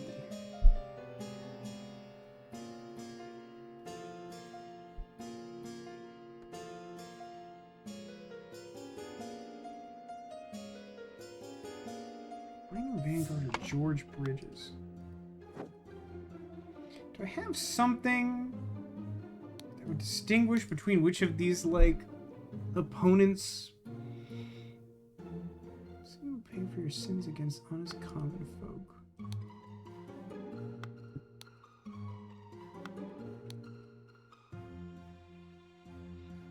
Fail to answer our requisition. This is the last warning you will see. Your transgressions against us demand amends. The only course of action is to surrender yourself to our justice. Last chance for repentance. It feels like, at the very least, it feels to me more like Final Vanguard is a more imminent threat. The other one is still sort of like last notice. This one's like, I'm coming to get you.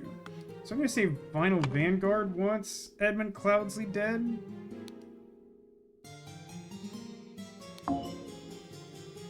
Not filled correctly.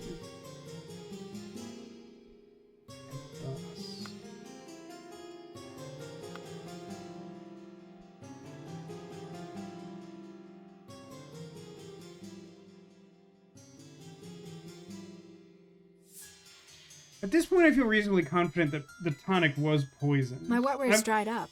I'm a little bit unclear about the full procedure as to who or how that happened. I mean, the fact that Brian Walker has suspicious keys on him made me think that he is the one, even though he's like muttering something that has nothing to do with him.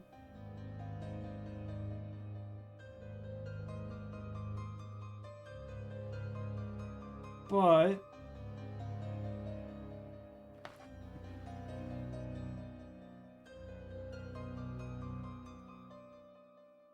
I mean, context tells me that if it doesn't like Final Vanguard there, the answer is probably George Bridges, which would also mean that George Bridges is probably the guy living in the dumpster room?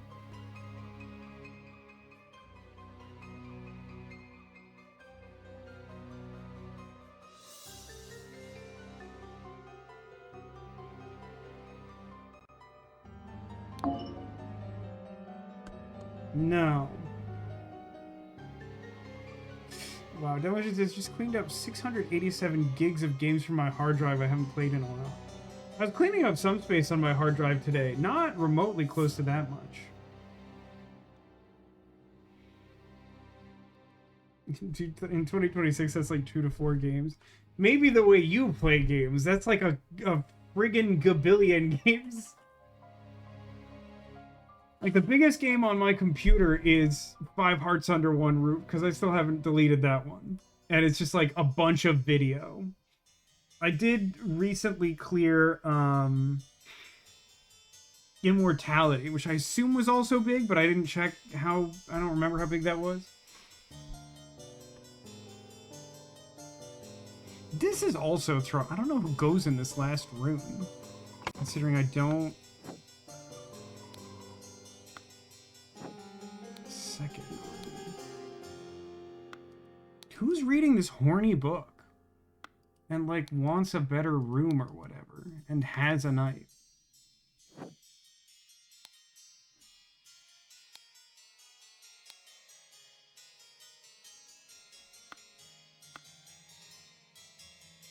I'm also a little unclear as to, like, what the deal is with this, like, propaganda thing? The parasites? Hang on. I still haven't worked this out either. No, not this one. One of these rooms has... Remember to take the 4th one from every row. And that is an Ada Baker's room, I surmise? Would you ever uninstall 5 Hearts Under One Roof? That's a good question. Zach, did you ever look up the grand endings?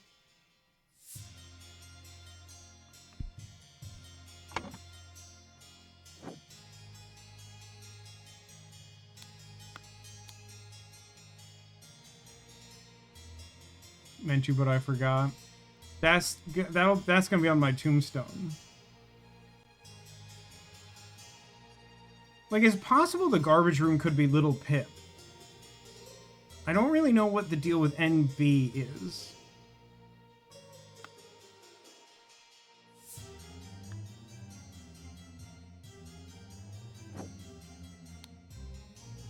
Coats are fine coats.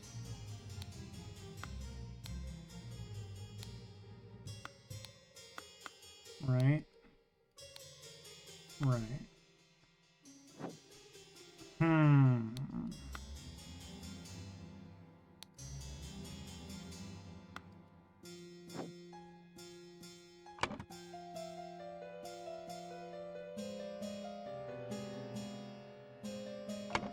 What's Ada's job? Ada is baker.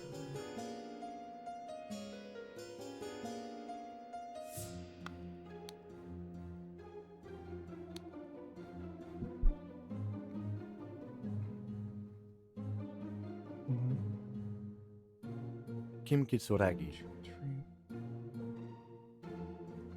1, 2, 3.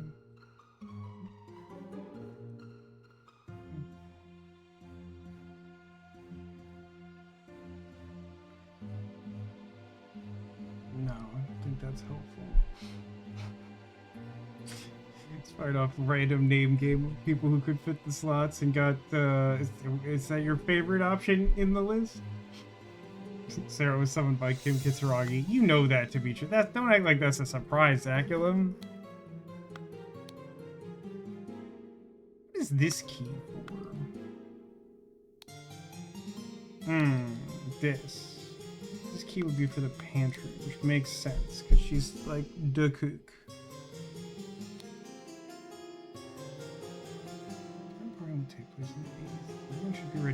noon. Prepare roast at 4. Researchers does not enjoy meat, therefore prepare some alternative. There's this like weird subtext about a code that like I haven't like worked out. 2 pasted. Yeah. No, that doesn't seem helpful.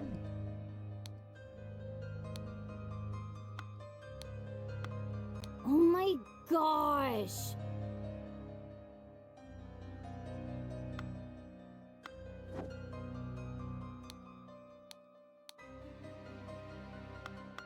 I think that's a coincidence.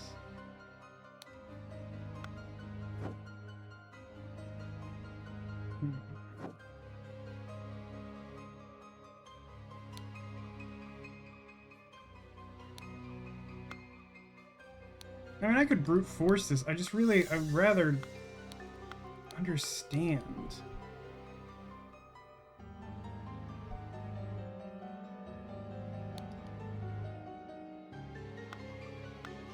How would it be that he is not responsible for this directly if he's like the only other person who could access the tonic? I mean, I guess there's like the tonic bottle here.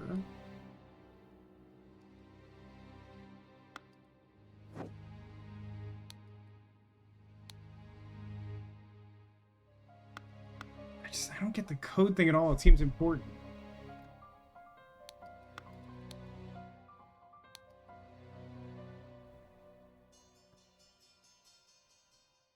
It's the baker's starting date, 1787.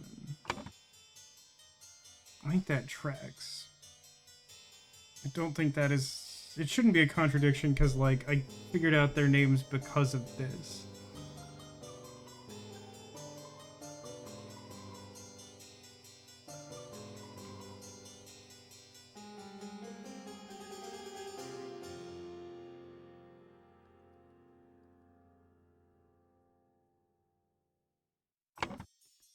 What? Okay, what happened here, man? What happened here? The bag with the keys seems like it's gotta be relevant, right? And one of the keys is the blue key, which gets into the safe, which has the thing that was poisoned, the poison for Kuzco. So it feels like bag is correct.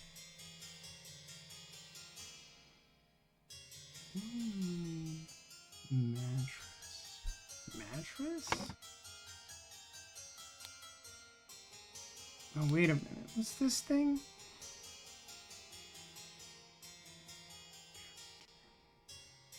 Once ingested potion, contact as in effects within depending appearances. No? Has potion.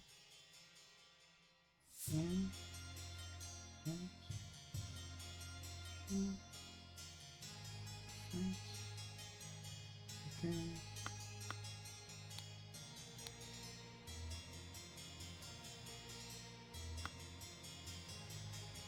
you're not the one with the note. You're the one with the note.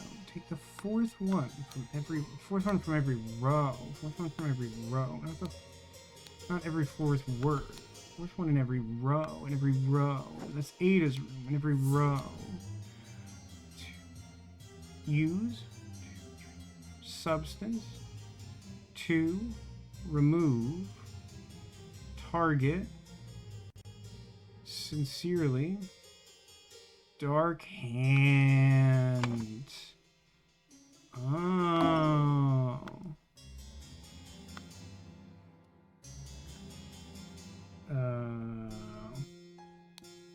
Ada Baker, the new hire, wasn't vetted properly.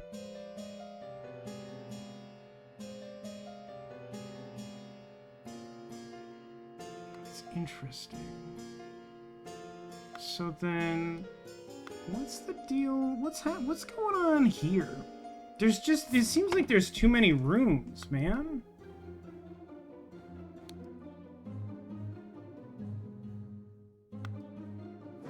Like, I don't know whose room this is.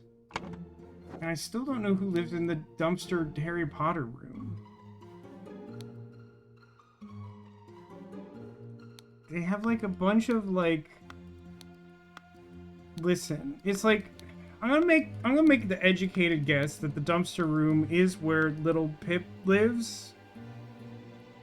Because it has the comic books and he's kind of a klepto. I think that's the story we're trying to tell here.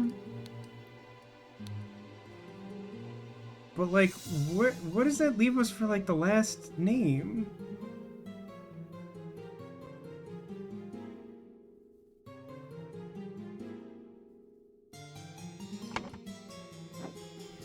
Ada's room.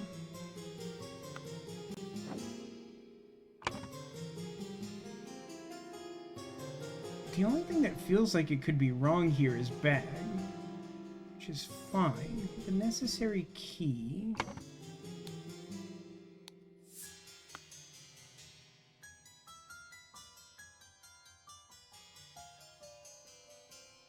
The necessary key. The necessary key for what? How would the bag not be... I mean, the bag... Like, literally the bag is, like, tied to the outside of the window to her room.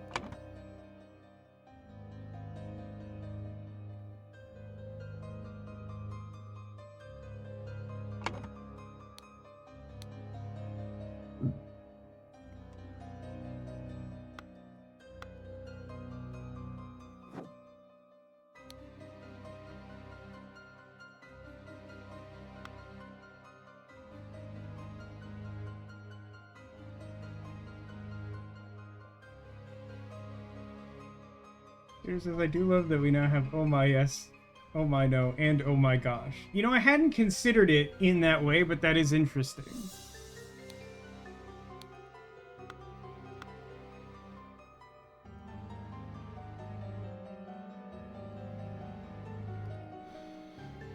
What's the stupid thing I'm missing? I'm missing a thing that's stupid? What is it? What's the thing I'm missing? Final Vanguard wanted Edmund Cloudsley dead, and thus Ada Baker poisoned the tonic and hid the necessary key. I genuinely don't know where. I don't feel like I have a firm grasp on that part of the plan. I get the plan at large, I don't get the specific mechanics of the plan. And then obviously at the dinner party, Rose Kubert ingested the poison and died, because she's so dead. I can't emphasize strongly enough how dead that lady is. The issue is that, like, I have, like, 3 names of staff members and, like, 5, like, quarters? Let me double check something. Did I make a false assumption here somewhere, George? No, Lord George Bridges is a red herring. He doesn't live here. He's just like some guy, right? He's just some guy. I'm getting one guy. Got that stuff.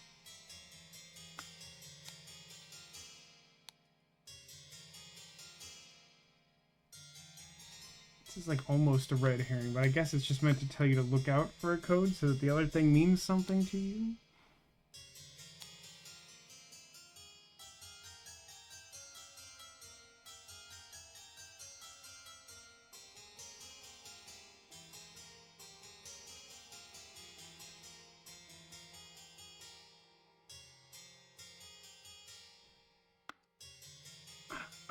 I'm gonna make a weird guess here.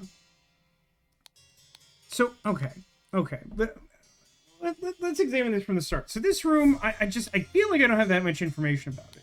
But I did forget for a while, I'll admit, that there's like a weird hot spot in the pillow that has like occult stuff.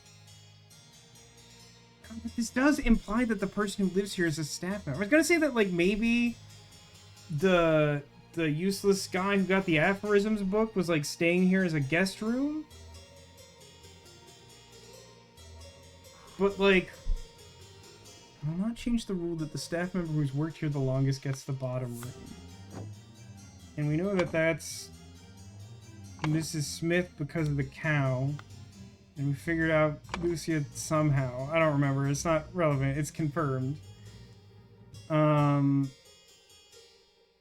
And David we placed because there's a note that's addressed directly to him. And Pip I placed because of the presence of the comic books and the kleptomania. But like, who is in that room? Who is NB? There's like no character named NB. Who? What is NB?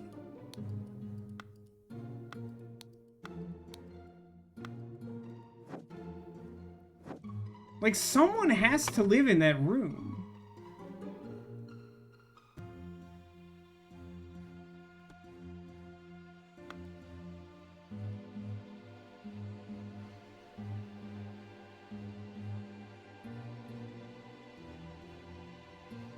The necessary key. The necessary key. The necessary key is such a vague way of describing this. Final Vanguard wanted Edmund Cloudsley dead, and thus Ada Baker poisoned the tonic and hid the necessary key in a pocket, in a roast, in a salad, in a mattress. It's not bag. Assuming I'm right that everything else here is correct, which I believe that it is. I mean, is the answer, like, mattress? It feels like it's bag, though. Because, like, what is this bag if it's not part of this, like, clandestine mission? Oh. No, bag is correct and something else is wrong. What?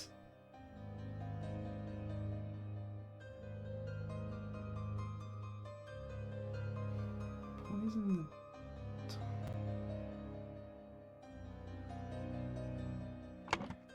But it couldn't be something else that was poisoned, could it? Did I just coincidentally determine the correct spot for Rose and she was poisoned with something else? It can't be the wine and it can't be the salad.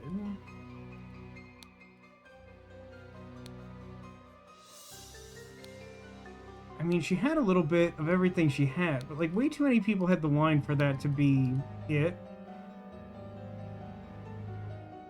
2 people had salad. 1 other person had meat. Oh wait, 2 other people. 3 total people had salad. Dude, Edmund is like paranoid. He didn't touch anything. Maybe lemonade instead of tonic? Well, I mean, I don't think that could be true at this point because the game has confirmed that my seating chart is correct.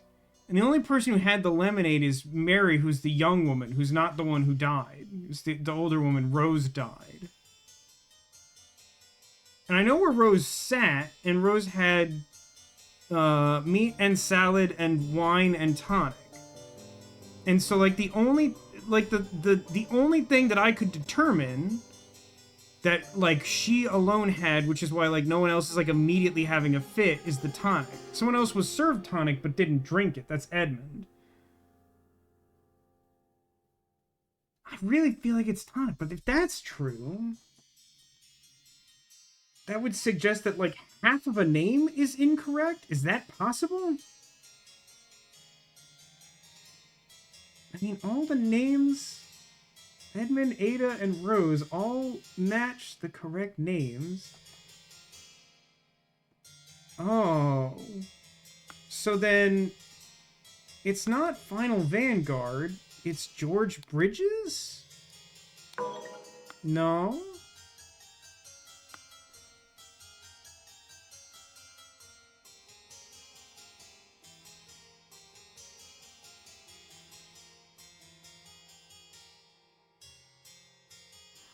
Are we sure Ada did it? At this point, I'm sure Ada did it. For the reason that in Ada's room, there is a note that says, remember to take the fourth one from every row. And on her person is this weird note that I made some mention of earlier. And if you take the fourth word from every sentence, it says, use substance to remove target. Sincerely, Dark Hand Steward. So I guess it should be Dark Hand. Or, like, is there a name associated with the Dark Hand? I think the Dark Hand one was just signed... Oh, no, wait.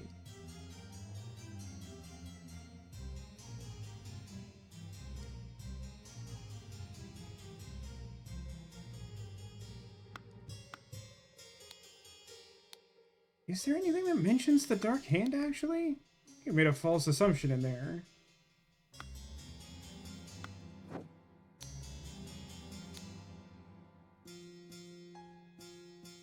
Dark Hand Steward.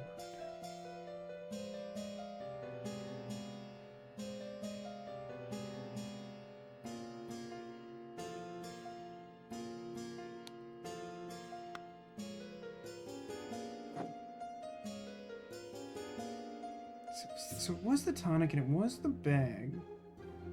The problem is this name.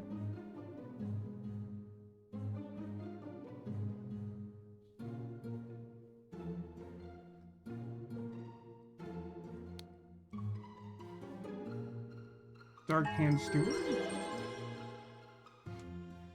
Ada Baker received encoded instructions from Dark Hand... So wait, Dark Hand Steward is a person?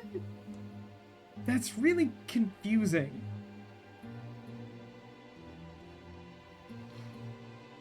Like, I'll grant you that I think I should have done that correctly sooner. But, like, that sounds like an organization. And there's, like, a bunch of clues that indicate organizations. So, like, that feels really weird to me. Receiving coded instructions from Darkhand Steward to poison Edmund Clouds. She used her ability to move freely throughout the rooms while cleaning and made a copy of the key to the medicine cabinet. Used a syringe to poison the sealed peptic tonic bottle. However, during the party, Rose asked for tonic and drank it first and died from the poison. I have to stay and explore because I haven't figured out this garbage and it's making me mad.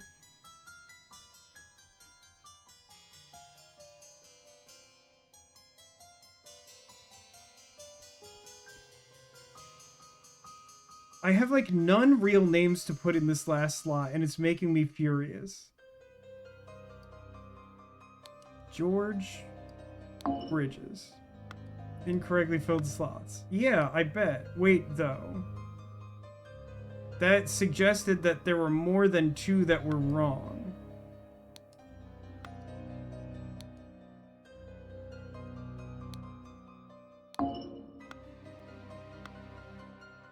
Wait, that's alarming. That kind of suggests that Little Pip doesn't belong. Wait. What? Someone help me out. What's...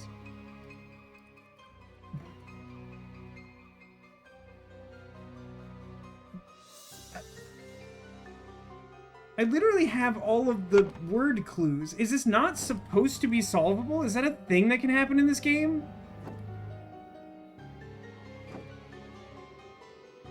Like, it just, like, genuinely doesn't make any sense. That, like, so we have these names here, who are, like, family members, basically, but, like, I don't...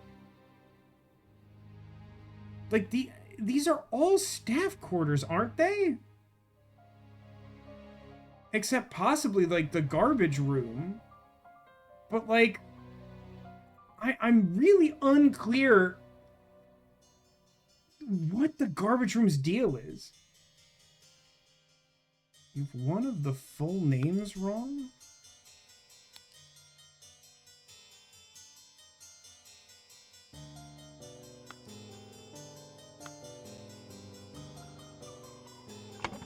Do I? Oh, wait.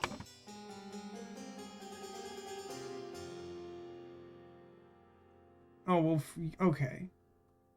For one, For some reason, I was thinking that David was Brian. And that I'd already placed him, and that I didn't know what to do. So that's, like, definitely my fault there.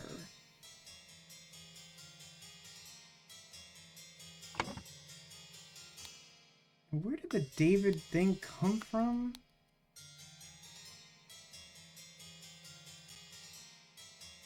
David Gorin's job requires that he may arrive or leave during the night.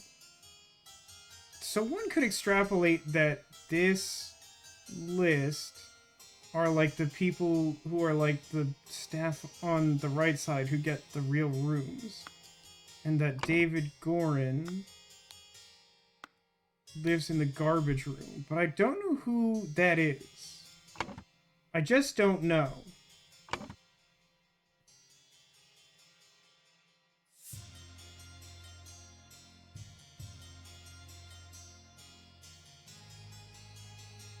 What's in that room? No, wait. This room has the David note, right? So he should be there. And then Little Pig? No, that's still, like, very wrong. The full name's wrong? Ada Baker, Lucia Smith, David Gorin. I mean, it's like literally David Gorin, and the other 3 are all confirmed.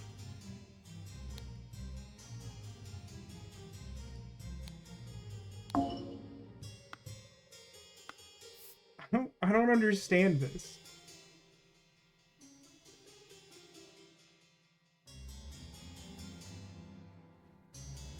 Like, I know Ada has to be top for multiple reasons. It's like part of the scheme. It links to the code cipher. Lucy has to be the bottom because the person who's been there longest is Mrs. Smith. And we've worked out that that's Lucia. David has to be second from the bottom because that has a note that addresses to David. And we know his full correct name is David Gorin, even though it's not confirmed in the middle because there's a note that just specifically calls him out. One would presume... I don't know, is Brian Walker, like... Mrs. Baker's the new hire, right? Turner moved to Sebastian's manor, asked for financial support 7 times. Senator Collins was violent nature would make him feel at home. We were having dinner with Mary and Lothar. Peter and I would have joined us, but gone with tales of adventures from the cold. Peter and I. Who is the antecedent here?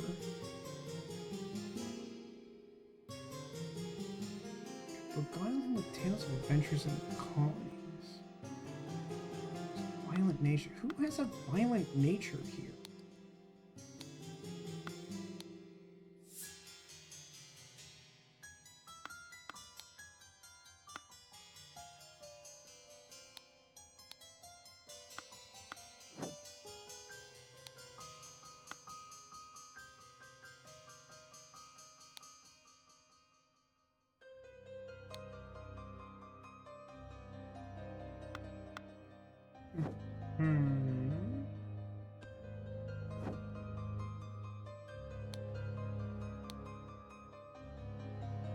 Fancy handkerchief, shiny pocket watch.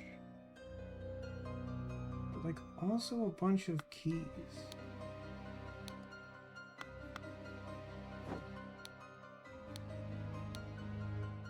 Does someone get 2 rooms or something? Like, I don't...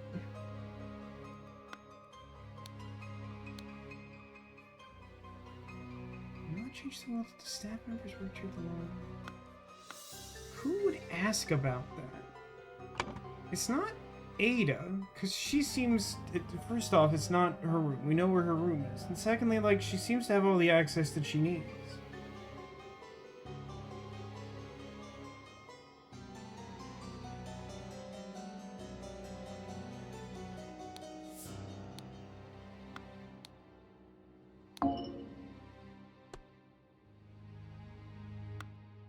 I don't understand it. I don't, like, what am I missing? It's making me mad. It's like one thing for me not to get it. It's another that I, like, don't understand what I'm supposed to be, like, I don't get it. Like, I don't see any evidence that, like, someone swapped rooms or something, and, like, the clues for, like, it's annoying to me that there's 5 rooms and 4 people that matter. Like, I think little Pip is supposed to be on the left. Like, even this stupid little jacket looks like a little mama boy thing. What's the Arrested Development thing?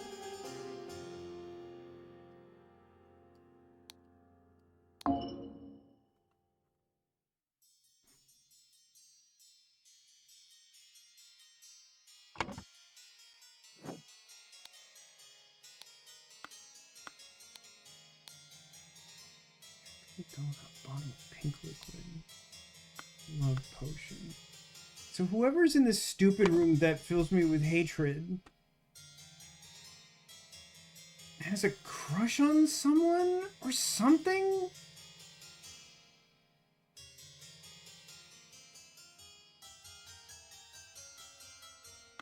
Is that supposed to be Peter? It doesn't make any sense for it to be Peter.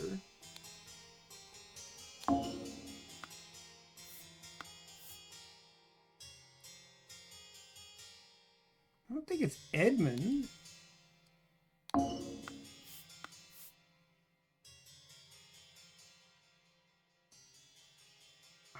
I don't understand.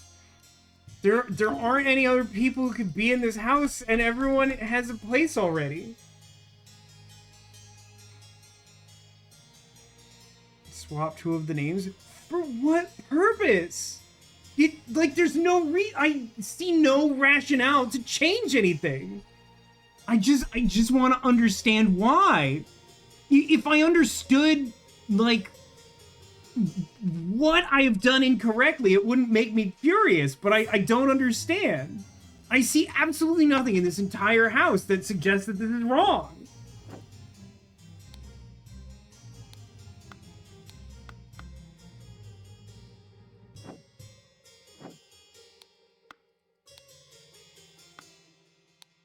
I mean, I'll admit there's, like, stuff I don't understand, but because I don't understand it, like, I don't know what this is doing. Like, I think this is just here as character building because, like, this lady thinks she's into horny stuff, but she's actually, like, a unionist. Continue, so can you walk me through why you have everyone but little Pip in each place? Sure. So Ada Baker confirmed. So we're assuming that each of these name pairs is correct. Like, all of them except David Gorin are over here in the, like, correct confirmed name list, and David Gorin is called out by name in the servant instructions. So we're just assuming that's a full correct name. So Ada Baker is this lady who we've confirmed through various sources is, like, a traitor and came here for nefarious purposes to do a murder. The top room has a thing that decodes a message on her person that explains that she's doing a crime. Top room is Ada Baker. Bottom room, Lucia Smith. There is a note in this room that says, I will not change the rule that the staff member who's worked here the longest gets the bottom room. Right? And then if we go downstairs, there's, like, a special item commemorating 3 years of service. The fact that we've created this suggests to me that this is probably the longest time anyone has worked here and is worthy of note. It is addressed to Mrs. Smith. Again, we've confirmed that Mrs. Smith is Lucia Smith. So since the person with the bottom room is the person who worked here the longest, Lucia Smith. Now, if we look at the second room up from the bottom, there is a note in here addressed to David. I don't know what else to tell you. I don't know why someone else would have a note to David in their room. And then there's this room that I've been trying to figure out because I don't know. It has a pillowcase filled with like vaguely occult stuff, like a love potion and a note about a love potion. But like, I am not aware of anything in this house that makes sense of that. At least not in a way that makes me understand why I would change the quarters of any other people here.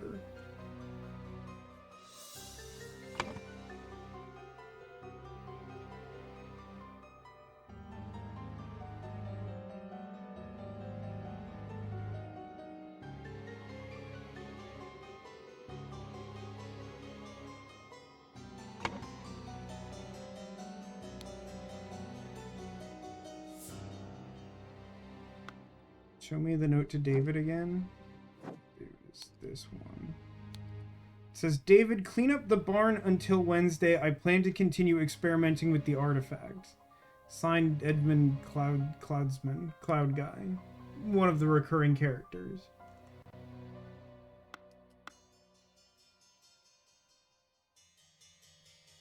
He's the guy who owns the house. The house guy.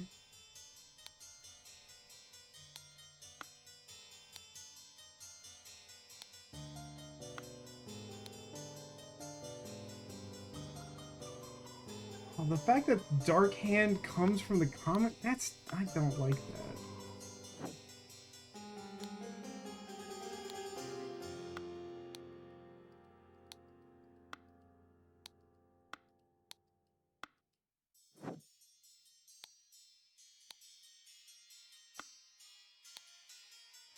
Blair.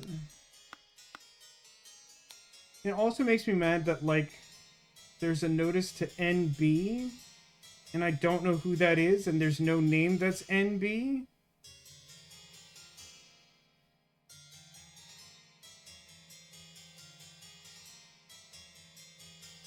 David Gorn's job requires that he may arrive or leave during the night. No complaining about this. Who is that addressed to? Why are you playing the pronoun game or whatever?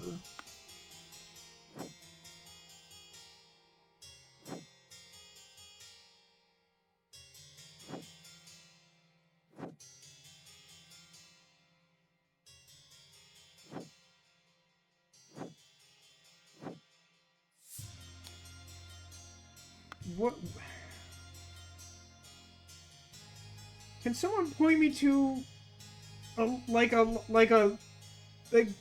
conclusion I have drawn incorrect? Like, based on logic, is there something I've done wrong? Because I don't see it.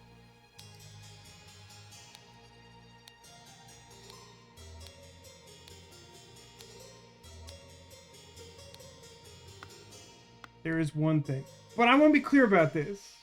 Because you seem to have played this game before, Demolition.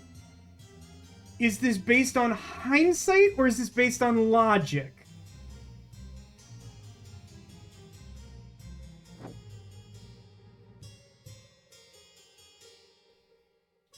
Because it's like one thing to just like know that like the puzzle is like loosey-goosey or something.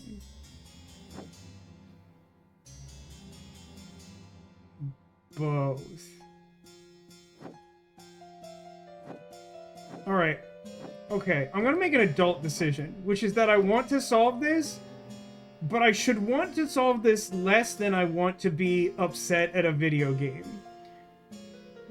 What is it? What is it? Go ahead, offer the hint. We'll start there.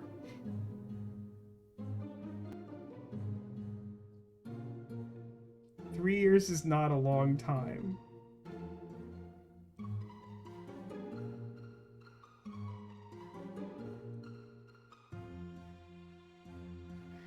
I'm going to do crimes. That's 3 years isn't a long time.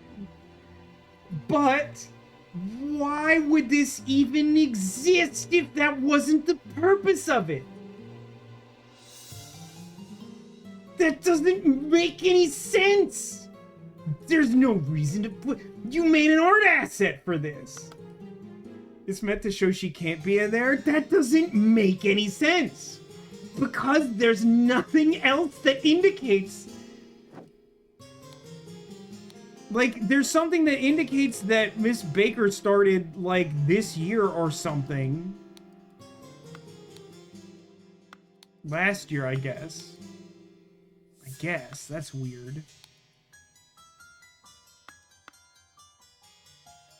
That's garbage. That's garbage.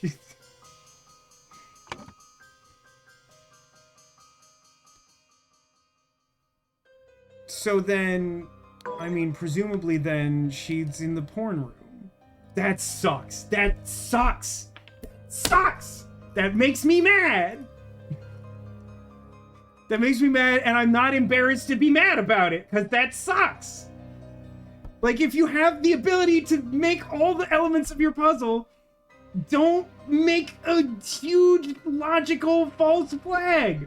It's completely within your power not to do that. That's very annoying to me. I really dislike that.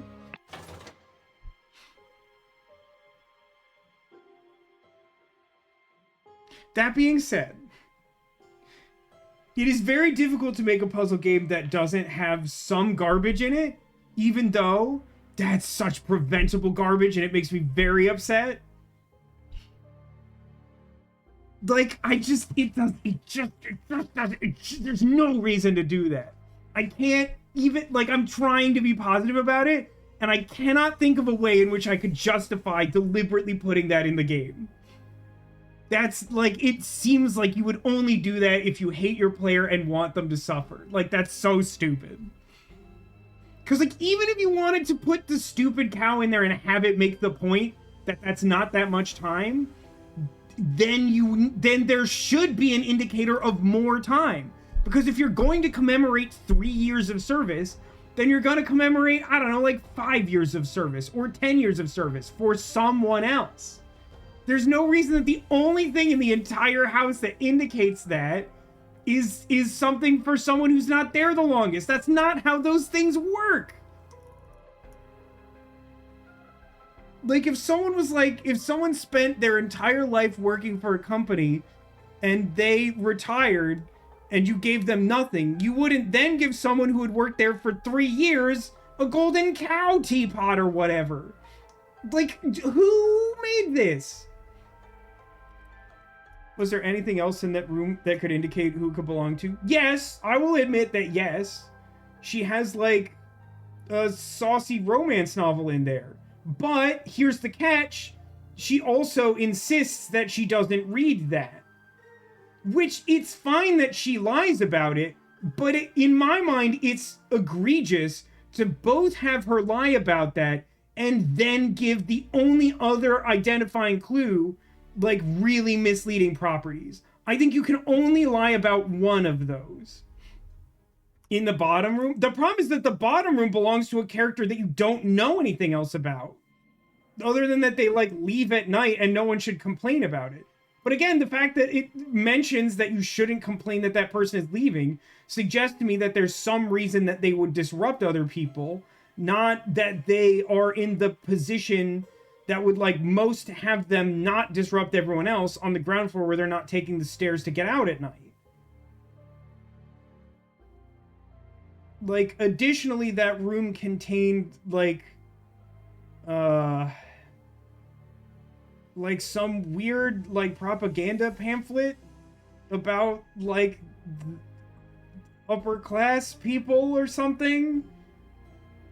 But, like, again, like, they made this strong choice that, like, one of the people who lives in the crew quarters, like, doesn't get personality. They get, like, one line of hint at all about them, and it's that they, like, their work takes them out at night.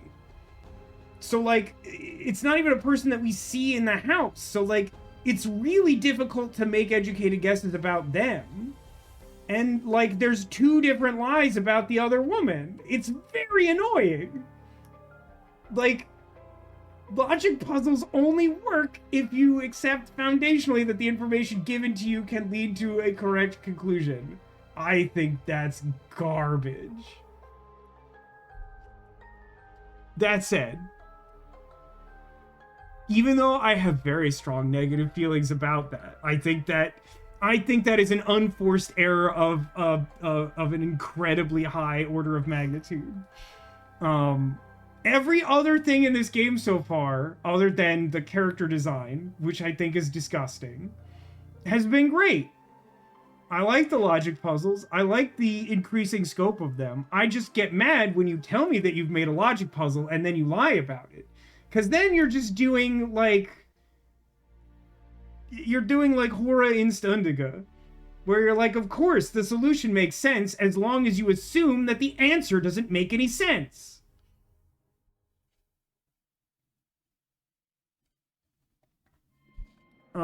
So... The calendar, I don't know what I'm doing next weekend. Like, I want to see a movie with my mom. I don't know when that's happening. I don't think that inherently conflicts with a stream. I don't know. I think that's fine. Go see... Well, I do want to see Backrooms. I'm not sure if my mom wants to see Backrooms. I intend to see Backrooms. I might take one of my, like, movie trips out. I've been, like, checking out the movie theaters and fitting them into my schedule at weird times when people don't go to the movie theaters. Wait, is Exit 8 out? I thought that was, like, nowhere near coming out. I know it was, like, in production. But, like, next weekend, the Mandalorian movie comes out. And my mom and I love The Mandalorian. If you haven't seen, like, most, like, 80% of every t-shirt I own. It's been out for a bit. I mean, listen, in 2026, if a movie's been out for what you could describe as a bit, it is not out anymore. At least in these parts. I don't know if that's true everywhere, but I gotta say, locally, there are, like, multiple movies I've wanted to see that have stayed in theaters for less than, like, 2 weeks. Easy. In one case, one of them was, like, 6 days. Like, I was pretty excited to see Ready or Not 2. And, like, there were only, like, 2 days where I was, like, actually, like, available to see it. And, like, one of them, I spent that night rewatching the first one so I could appreciate the second one better. So it's like, I really had, like, one day where I could see that because other days I was, like, streaming or it had just come out. And, like, that was it. Already out as of this week. Yeah. I mean, yeah. I legit, like... I mean, I assume that movie did not have much of, like, an advertising budget, Exit 8. But, like, that's wild to me, because I had heard that they were making that movie, and I didn't have the remotest idea that it was, like, close to coming out, let alone in theaters.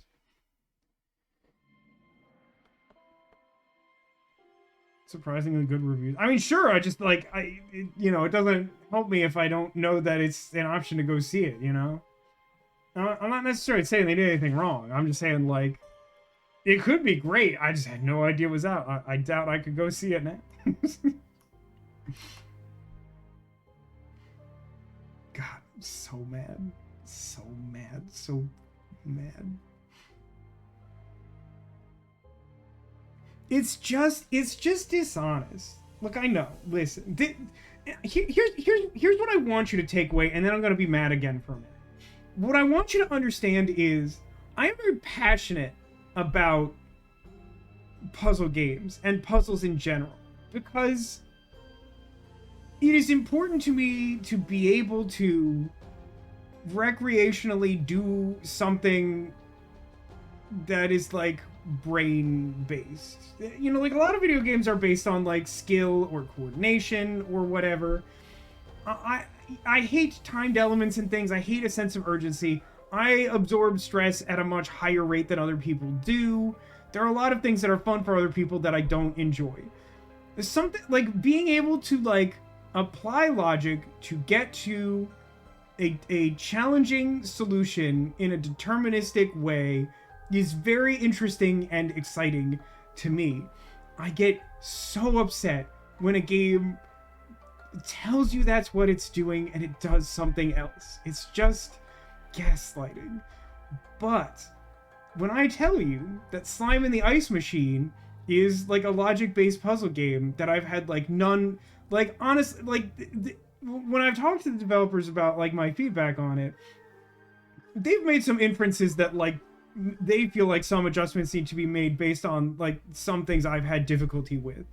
I don't even agree with that in a strict sense. Like, I think that everything that they've put together already is great. And most of the problems I've experienced are, like, fully on me. In a few cases, there's been, like, a gray area thing, but, like, not to a degree that makes me think that, like, people will necessarily struggle with any of it, or that it would detract from the overall experience. So, in short, Slime in the Ice Machine is a really exciting game that I think people will like, and people should play it. And I don't know what their advertising budget is. I imagine it's tiny, but you should go and wishlist it if you haven't already, because it's gonna be good, and we're gonna stream it 2 weeks from today, and we're gonna have a good time. I don't know how long this game is. I'm definitely not off this game. If it became a regular occurrence that it was doing garbage like that, there might be an issue. But, like, I'm willing to accept for the moment that very bad puzzle element is an outlier and a mistake, and that we feel bad and would apologize if given the chance. So that being said, I would like to explore more of this game next weekend. For the moment, I'm going to pencil in that we're going to have a normal stream time. Friday and Saturday of next week. I'm not totally sure of that, but I think that may be true.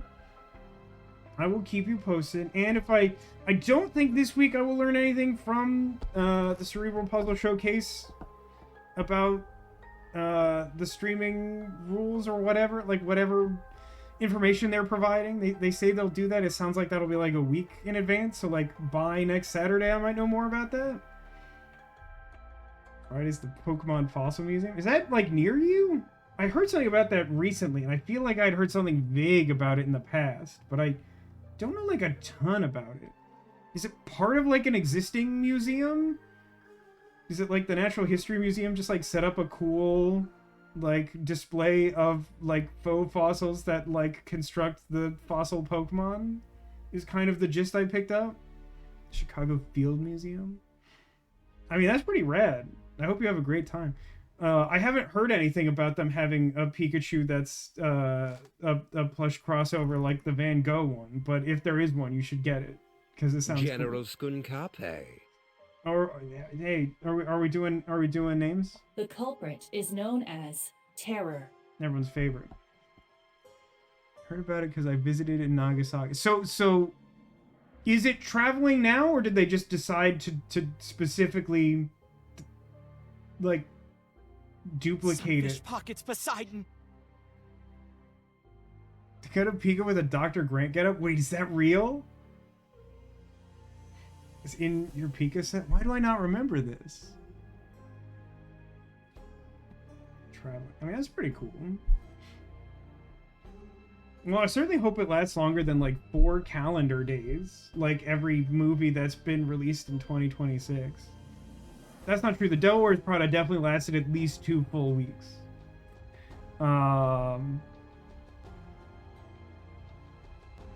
Anyway, let me hang on. Can I exit this without crashing the computer? Fantastic. It's really interesting to me that in the menu settings for Case of the Golden Idol, it like prominently features controller settings, as if that's a game I would want to play with a controller. It's not.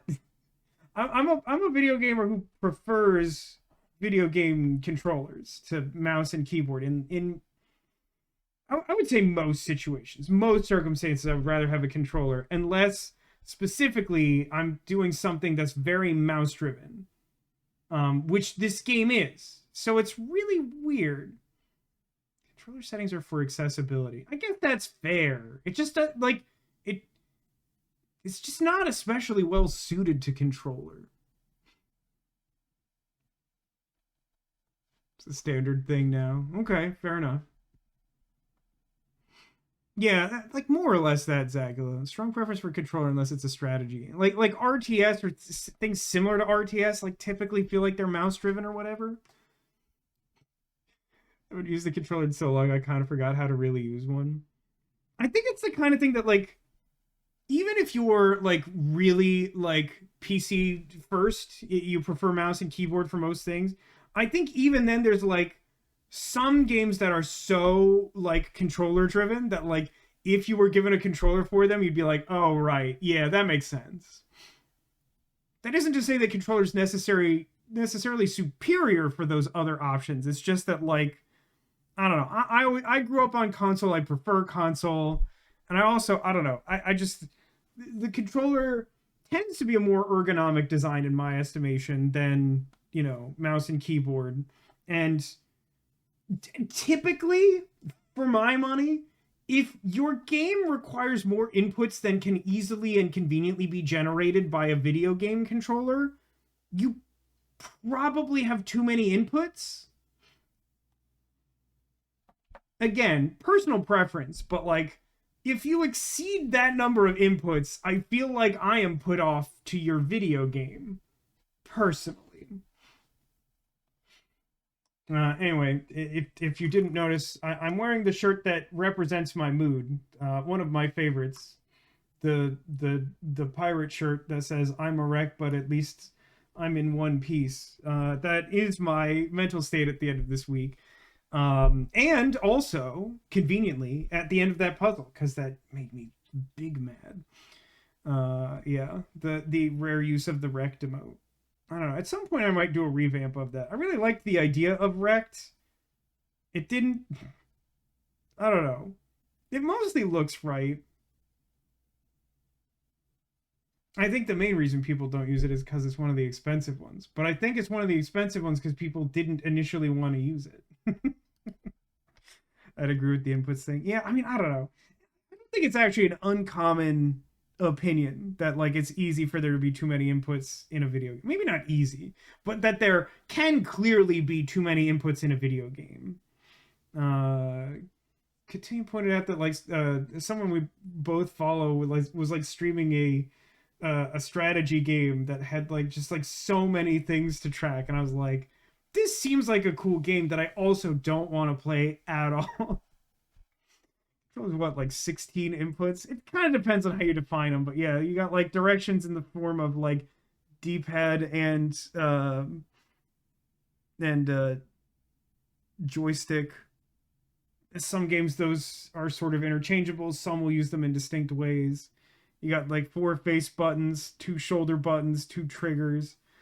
Yeah, I mean, it covers, you can do a lot with that. And then consider that on top of that number of inputs, like there's also some like well-trodden space of like, you can get a different input from like holding trigger and doing something else. Like first person shooters have like look down sights by holding one trigger and then fire with the other trigger.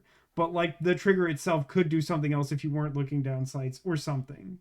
That's maybe not a great specific example because normally you're just hip firing in a game like that. But still, like you can like use some of the toggleable stuff to like give you further inputs without like blowing up the number of like actual things you have to track. Anyway, I like controller. I think we've reached the point of the stream where I must indicate to you that somewhere in the room behind me, which is all blurry and out of focus because my camera is being ding dong, among my plush friends, I have hidden some number of Squirtles. If you can locate a Squirtle that's hidden in this fashion, it will of course be a good luck, an overall good luck for you in the coming days. So I encourage you to look around, see if you can figure out where I've hidden a Squirtle, and then we'll do some searching and see if we can find any secrets.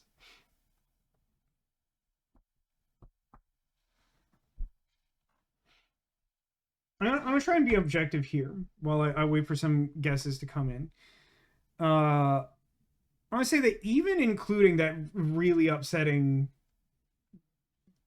logical fallacy in that last puzzle, that I would still give this game like probably at least a solid 8 out of 5 based on the rest of my experience with it so far. That being said, considering how good the rest of the experience is, a whole 1.5 off a score is like not insignificant, and it's almost exclusively based on that one piece of information. So, you know, we'll see. We'll see how the whole thing plays out. And obviously I've heard good things about it, and I can see why, but also they better not be making a habit out of doing stuff like that, because I'm going to do crimes. If there's a Squirtle behind what looks like a green M&M with a Santa hat on. I can understand why you would think that. Although it's a little colorful for a singular M&M, if we're being honest. Okay. Ow. I'm stuck to the chair. It's a problem. Okay. Let's check it out. So, one of our earliest guesses was Witch Mini, who has a different Pokemon companion. It's the small Alolan Sandshrew. This is an extremely well-designed plush. He's very good. He's extremely good. I like him a lot. Me trying to get out of every chair, anywhere, always. Yeah. It's just hard. People don't tell you how hard it is to get out of chairs. Also, I had a guess behind our little whale chap friend. Love this guy. Look at him. What a good captain. He's got a little Santa pal this time. Not the Squirtle on this occasion. However, if we look behind Snoopy, we'll find a Squirtle. In addition to a Squirtle hiding behind our little Christmas tree.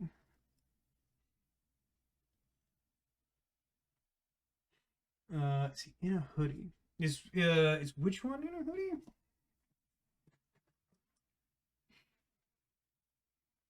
I just want to say Flareon just to see what's behind it. Oh, I forgot I left Coughing out. I meant to put him away. I set him down there in like the crook of Flareon's tail when I was like organizing stuff. I think I got distracted when I was like, right, I should set up those like alerts for the stream.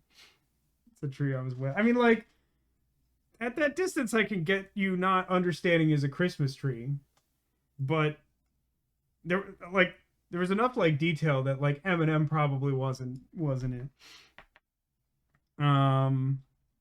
But yes, if you didn't guess, I call this one candy cane vibe. Anything that had both red and white in it had a Squirtle. Just to answer the hypothetical question of what's going on behind Flareon, this is where I decided to stow Brown. Wow.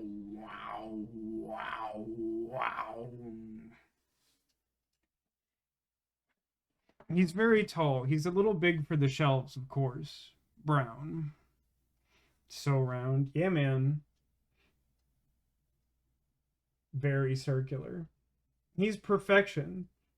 I feel like much like all living things will eventually evolve into crab. We know this. It is known. I think all like artistry and aestheticism will eventually like merge into Brown. His round shape, his basic features, his relatable expression. I like how he's round. I also like how he's round. He's an extremely good friend. Cotillion sent me this one long ago. I don't even know how long ago. 6-7 years? Probably longer. He's been an oft companion of the background of the stream videos. That's it for this one. Unfortunate note to end on, but I have largely been enjoying Case of the Golden Idol. We're gonna give it another shot next week. See if it makes me mad. At the very least, we'll get some content out of how mad it makes me. If that's true. If not, then the rest of the game should probably be great because everything up to that point was awesome. And also, don't forget the bonus stream coming up 2 weeks from today. If you have time to check that out from 4 p.m. to 5 p.m. Eastern on May the 30th, it's going to be really exciting. I'm going to be able to show you a game that's not out yet. And it's a really good game that I recommend. And you should wishlist that if you haven't already. I have no idea if it will impact my ability to do cool things in the future, but it would definitely be nice to sort of demonstrate to these people that, like, you know, I'm able to generate interest in what they're doing, because I genuinely believe in it. I think it's awesome. I'm really excited about this game. Thanks everybody for watching. Thank you for being here. Thanks for being you, and I hope to see you again soon. Until I do, take care of yourselves and remember that you are clawsome.